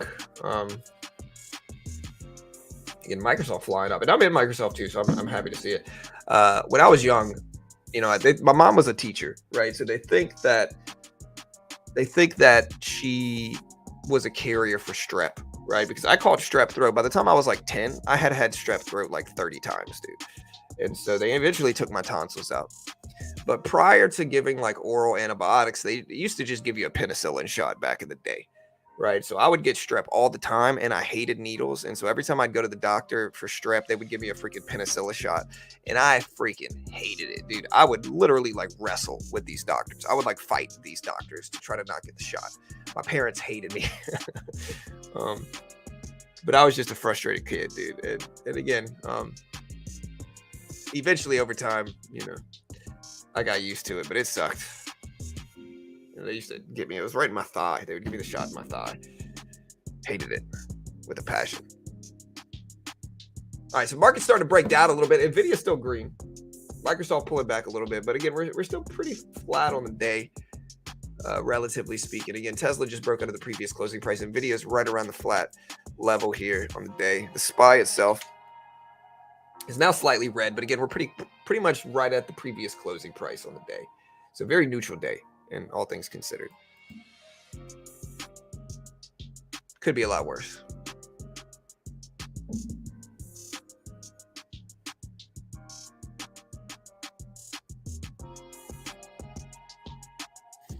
Yeah, the ironic thing is, like, I got my tonsils taken out because I got my tonsils taken out because I had strep so much, and I still get strep now. Like, I still get strep. I guess I'm just really susceptible to it. All right, so I guess I'm bearish here. I'll try to short, but again, I'm not just super confident in any of this. We got a cushion on the day, and so we can take larger risks, and I'll add a little bit to it if we bounce up to that previous low, expecting maybe a potential rejection off of it. But yeah, this is one of those days where tomorrow we have bank earnings. See, the only problem is, look, there's Nvidia pushing up as well again, though, right? And I don't want to get caught in Nvidia squeeze up. We're flat.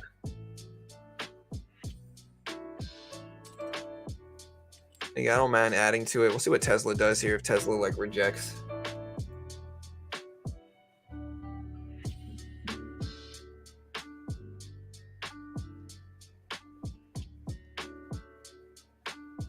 I don't really like low of the day shorts, but I think when we test it enough, we can kind of slowly catch momentum based off of it.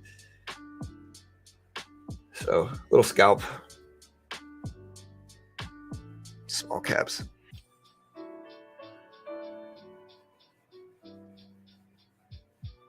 All right, so there's a little breakdown. The NASDAQ's starting to flush down too. I'm not sure why, but there we go. All right, so just made a little bit more. We are now up, like I said, 265 on the day.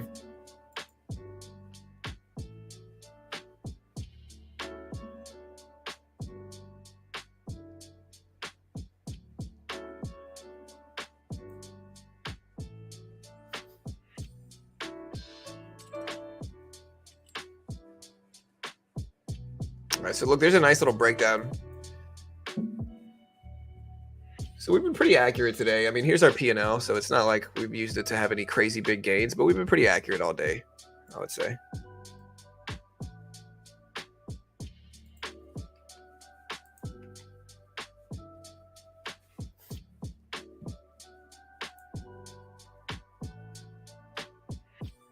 All right, so definitely getting some red weak action.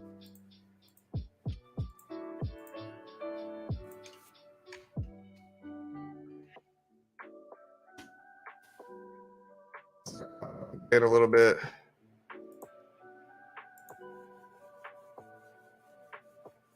Big little bounce back.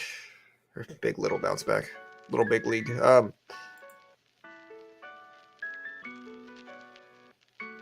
Big rush back. I don't know what this is. I don't know if we had some good data or bad data come out today, but we got a big bounce back in the NASDAQ here.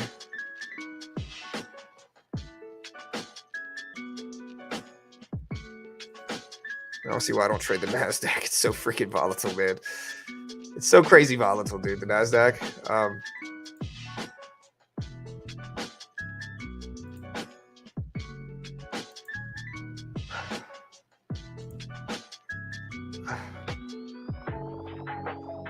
Dude, I accidentally bought 2 contracts of a few of these. And trading the NASDAQ on the bottom screen here. I mean, here's my P&L. We are up now 450 on the day or 50. NASDAQ's just so freaking volatile, dude. Crazy movement here, to be honest.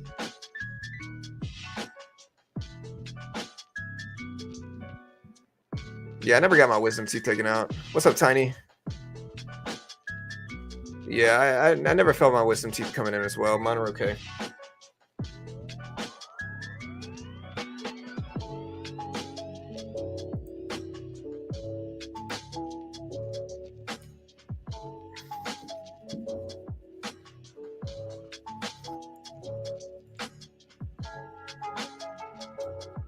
We're consolidating up a bit. The NASDAQ's a little sketch.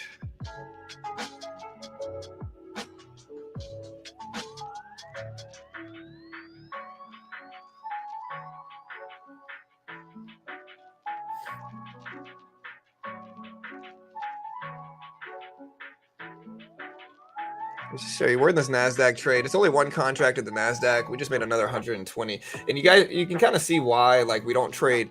Before we have this cushion like we have on the day, we certainly do not trade the NASDAQ prior to building this cushion because the NASDAQ moves so much more fast than the S&P or the E-mini when you're trading futures. And so in that regard, it's like you can't really take one contract at the NASDAQ when you're trying to build up a cushion because it'll just move forward against you so quick. We're up 560 on the day. We got about a 4.3 to win-loss ratio today. So we're making money on most of these trades. But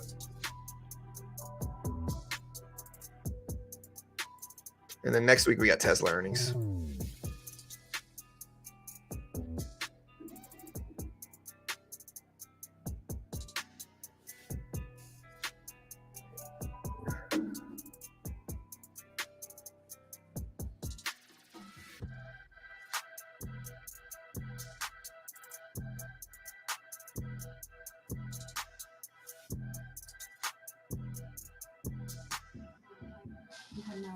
All right. All right. Love you.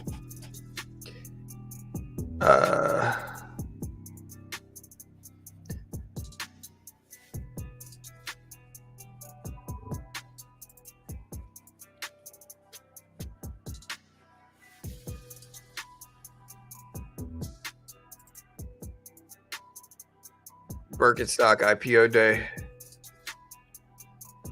yesterday. The UAW is expanding its strikes to Ford's Kentucky plant. Again, now we're consolidating after this breakdown.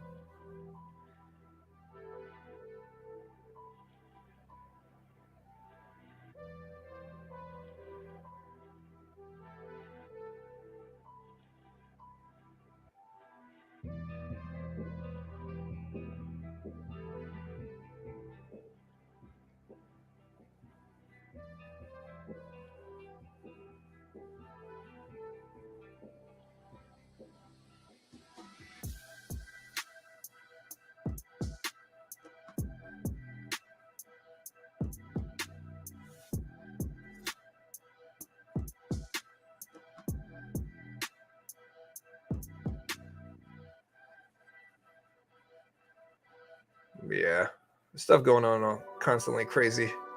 All right, so market's slowly chopping lows. Again, Microsoft has been one of the big volatile ones today. It's got that lawsuit pending. Microsoft's back to flat.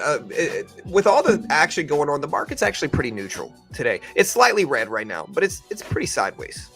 There's just not a lot of actual good movement going on.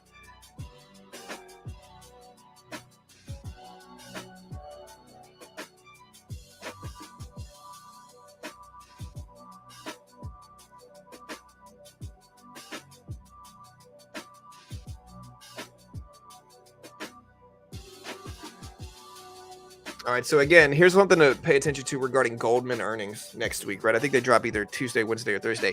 But Goldman sells the buy now, pay later lender GreenSky after significant losses only 2 years or less after buying it.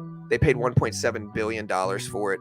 They're going to take an immediate loss, and this is by somebody on Twitter. Goldman will take an immediate loss for their upcoming third quarter earnings on this transaction, and the earnings are due next week. And so this might be some foresight into what might happen with Goldman here because of that loss.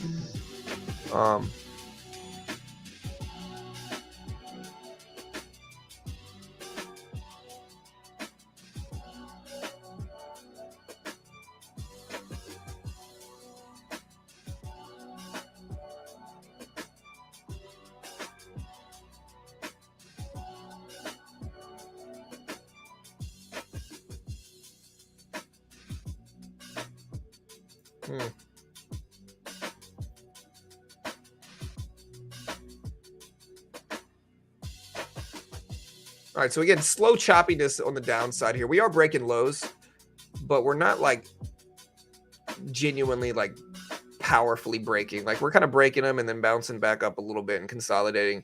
And it definitely looks weak right now, but the momentum is not super big.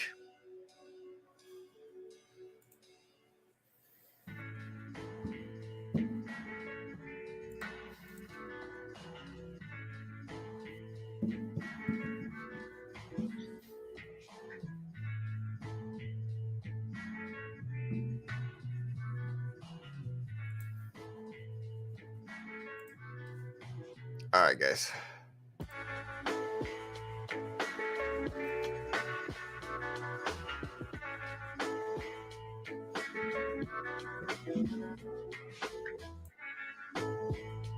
Risky entry for Ford. Got to pop with the strike hits. Yeah, I mean, I'm looking at Ford right now. I'm in Ford. I'm slightly green in it, but it's down. I could add some more. Roblox is starting to bounce up a little bit. We did get a small little pop back up. But again, we're still right around the previous close.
All right, so again, we're breaking down. We're so flat right now, where we're just kind of chopping back and forth. I think the pattern looks bearish, but I also think that we're down a lot over the last couple minutes because like the market was mostly green at the open, and now we're pulling all the way back down to slightly red but flat. But we have dropped a lot. But CPI data was also worse than expected, higher than expected, at least for regular CPI. Core was a little bit better, but we do have NVIDIA pushing higher. So that might be good.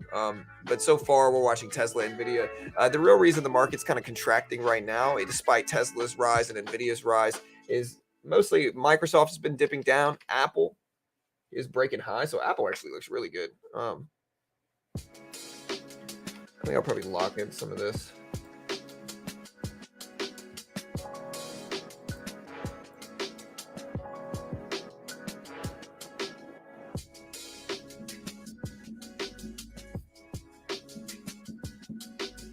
HD finally pulling back, but HD's so volatile too. Apple's still looking good. Walgreens still looking solid too. Where's Walgreens at? Did Walgreens keep popping? No, but it's back up. NVIDIA suiting up too. Again, so we just like we're up a lot, and I want to make more, but we just don't have the. Hey, thank you, Buzz. Keep up the good work. Struggling with emotional trading. Need to get better with chasing after getting down on the day. Yeah, I mean, just have a max loss and stick to it. be incredibly rigid and strict with your max loss in the day. Mine's like $200. Yeah, CPI was worse than expected. Higher than expected, which means worse inflation problems. AMC dipping down a little bit today too. Yeah, the Dixie's going to be moving up because the market's moving down. Yeah, but same thing with you, E. Stevens. You've been pretty bearish universally. And again, the market's mostly up on the last few days, despite this little slump. Like if we look at the SPY here, right? So if we put up the SPY, which is the easiest way to look at it. So here's Tesla on the left. Here's the SPY. All right. So again, just on terms of the day, the SPY's slightly red, right? But it's still above yesterday's lows. And when we look at a yearly chart, you'll see what we're really in. And so again, here's the trend we've been in for a while. Today's dip is this. So yeah, I mean, it's not really the most, the sky is falling type of thing. You know what I mean? And I get people might be bearish. I get a lot of it is bias. But right now the market's still on a very obvious upward trend on the year, and it's up like 10% on the year right now. And so maybe we don't hold, maybe we dip, I don't know. And my market's falling down a little bit too. Do we have anything dropping at 10? No, not really. Crude oil inventory is at 11.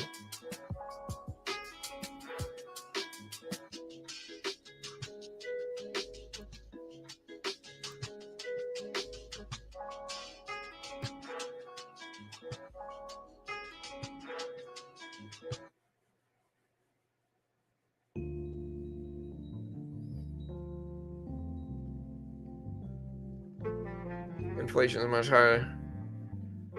My biggest mistakes thinking small.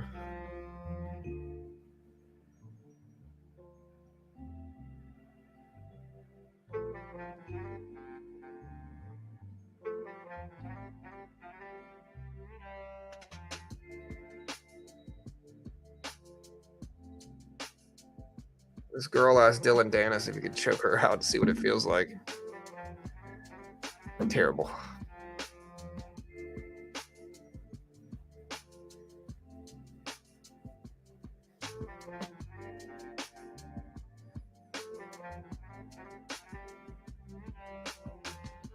Disney is raising ticket prices at its Disneyland resort by up to 9% and lifting annual pass prices at Walt Disney World by almost 10%.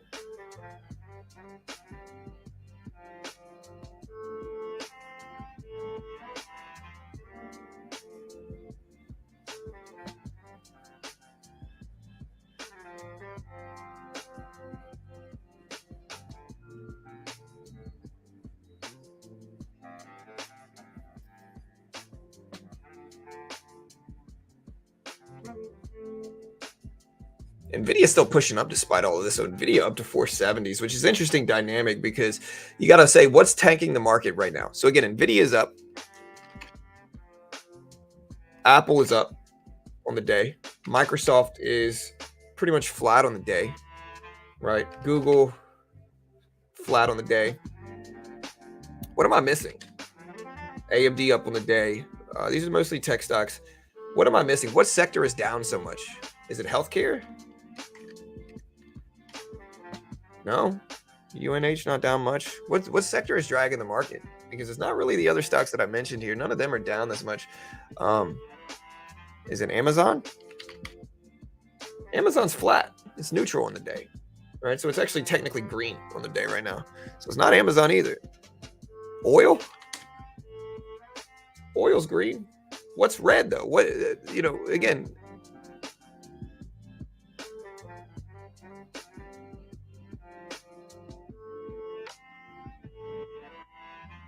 healthcare services. What are the symbols? Hey, thank you so much, PD, for the donation. Volt in the house, but I want to make sure to bring a new token to you.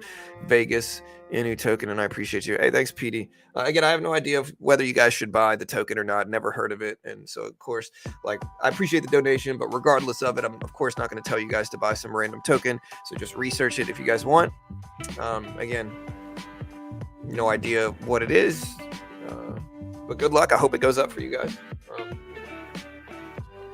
I'm asking, what is down? Banking? Is it banks? So let's see. Citigroup, red. Okay. JP Morgan, red. Goldman Sachs, red. Okay, so yeah, it is banks. So banks are down. So banks are a problem right now. So banks are down, and it makes sense because a lot of people say Goldman's acquisition of one of the other banks, or one of these other lenders, took a big loss and they already sold it, losing big money, billions in the process, right? So Goldman's earnings are coming up this next week, and with those earnings, that might tank the market, and I think that's what banking is doing right now. That's why banking is down, and I think that makes a lot of sense.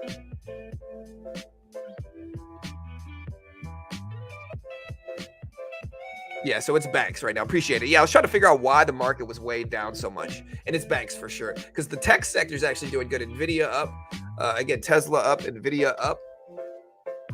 Tesla break even now, but Nvidia up, again, Google flat, slightly green, Amazon slightly green. So yeah, but it's banks, right? So here's JP Morgan, red, Citigroup, red, Wells Fargo, red, a lot of other banks, but yeah, mostly red stuff today.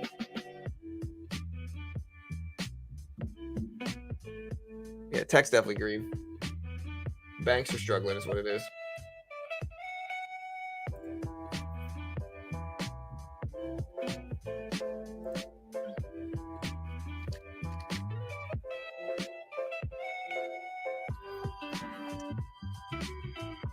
Yeah, but when we look at this, so again, I talked about this a second ago.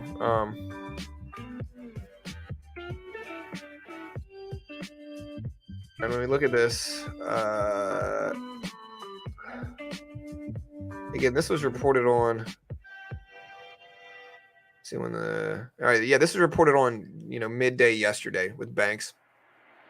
But Goldman's buy now, sell later lender Green Sky, after significant losses, they selling it after less than 2 years. They paid $1.7 billion for it. So they're going to take an immediate loss from this, and that's going to show up in their earnings report next week. And I think that is causing fear in banks today.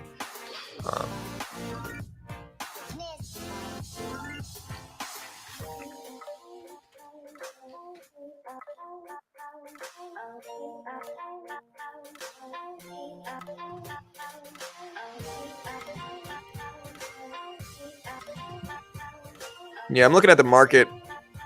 Health is actually up 0.2% today. What's down is consumer non-durables. Health services is flat. Health technology is slightly red. Finance is definitely red. So finance is one of the big red ones. Producer manufacturing like Caterpillar, John Deere, General Electric, stuff like that is red. Consumer durables are red for sure.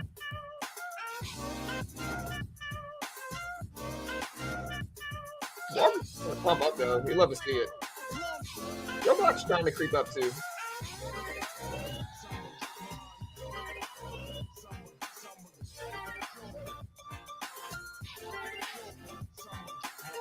Nvidia board dump shares at the top. They cannot meet next earnings. Maybe we'll see when the next earnings. They usually report at the end of earnings season too, so we still got some time before Nvidia drops their earnings. And again, guys, if you haven't already, check out Top Step. Top Step is what I'm using as a funded account program. We built up a nice cushion on the day, and again, my system for these funded account programs is very, very simple. What I do is I build up a small cushion first. You can see me build the $150 to $200 cushion. That's when I have the green light to take larger risk, and you can see my profit graph shoot up in terms of angle once we start taking that larger risk. And in that way, when we lose small. So if we scale up our size because we have a cushion on the day and then lose, we're back to square. We're back to flat. And we can scale down our size and then try to build up a cushion again and rinse and repeat that until it sticks, right? If we can't build up a cushion, we got a max loss of $100 to $200. And so what that enables us to do is have small losses, but big wins, right? And that way, it's very useful. Banks are really what's dragging down, though. Look at Wells Fargo tanking, crack lows. But in that regard, it makes it a lot easier to get funded if you use a risk management system like that, in my opinion. And Top Step's the most legit funded program in futures, where you can day trade the E-mini, the NASDAQ, currencies, gold, silver, and there's no PDT rule. You can day trade short these with no PDT rule. Again, great way to learn how to day trade with less risk. The base one's only $49. Although I am biased, you do want to confirm all these statements with them to make sure they're legit, or to make sure the statements are true. But Top Step, great platform, great way to learn trading with less risk. And I think most people are going to lose funded account programs because most day traders lose regardless of where it is, whether it's on Top Step or whether they trade stocks or whatever. Most day traders lose but it's a lot cheaper to lose this. And if you're good enough to pass it, you still get a lot of the rewards for it. So it's a great way to check it out. Here's the link. And bank earnings tomorrow as well, but not Goldman's not tomorrow, right? So tomorrow, in terms of bank earnings, we have I think we have JP Morgan. I'm pretty sure tomorrow. Yeah, so tomorrow we got JP Morgan, United Health, BlackRock, Citigroup, Wells Fargo, Progressive. Goldman is next week. I think it's like next Tuesday, Wednesday, or Thursday, though. Again, the other one to check out is Chart Prime. Again, Chart Prime is a trading view indicator service you can use in stocks, crypto, forex, futures. I show people this all the time, but there's just a lot of really good, useful stuff from them. So, you know, earlier we showed some examples of a 5-minute time frame, right? Like using it on a 5-minute time frame. We could show you the use of using it on an hourly time frame as well, right? So here's the same reversal signals like that, but on an hourly time frame. So every candle represents an hour here. You know, look at this, the bearish engulfing candle, then you get hours of drops, right? Reversal down, hours of drops. You know, same thing here, reversal down in a candlestick pattern. You can also set alerts so you can catch these. Like you can see the alert show up here, where alert on the SPY, alert on the SPY. So you can set alerts for these indicators as well. But again, same thing, reversal down, drop. And again, you can test this yourself. Reversal down, drop, reversal up, bounce. You know, this one might have been wrong. Reversal up, bounce, reversal down, drop, reversal down, drop, reversal up, bounce. This one might have been wrong. But again, look at this. Reversal up, bounce, reversal up, bounce. And that one might have been wrong too. But you see my point. You can check any time frame. I can use a 1-minute time frame as well. And I've never tested this on a 1-minute time frame. But again, you can use it in stocks or crypto or whatever you want to use it on. You can also see chart patterns on a short-term basis. And what I notice is that when we break these patterns, it's powerful. Like look at the big breakdown. That's a 1-minute time frame. And so I've never really tried using it. Let me see what the Market Oracle Pro looks like on a 1-minute time frame. I've never actually tried it. I think 1 minute is too hard to bet on, if that makes sense. But honestly, it looks like this might work better on a shorter term time frame. So like look at the sell signal, big drops, buy signal bounce, sell signal drop, buy signal bounce, buy signal. This one was wrong, but the strong sell signal worked, sell signal worked, buy signal worked. This one might have been wrong too, but I think most of these are accurate. And on a 1-minute time frame, especially with these flag patterns, I think it can be powerful. It's $40 a month. Again, it's a small piece of what they offer. They have oscillators, smart money concepts, market dynamics. You know, you could look at the reversal signals that we were showing as well. There's just so much stuff that they offer. And again, I can use a 1-minute time frame. I can use a 3-minute time frame. I can use an hourly time frame if I want. And so you can find and back test different things and figure out what works. You know, and it can be useful. It can be powerful. It's $40 a month. Again, if you want to check out the link, you can find it right here. Again, you can click that promo code, check it out. They are sponsors of mine, so I'm definitely biased in their favor as well.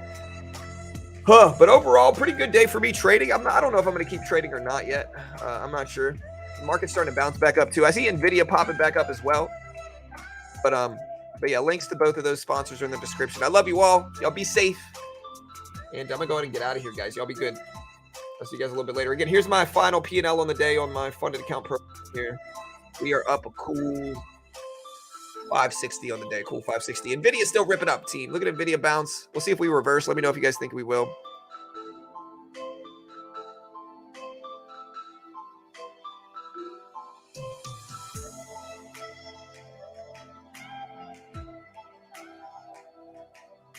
Later, team. Appreciate the love, guys. Thanks so much.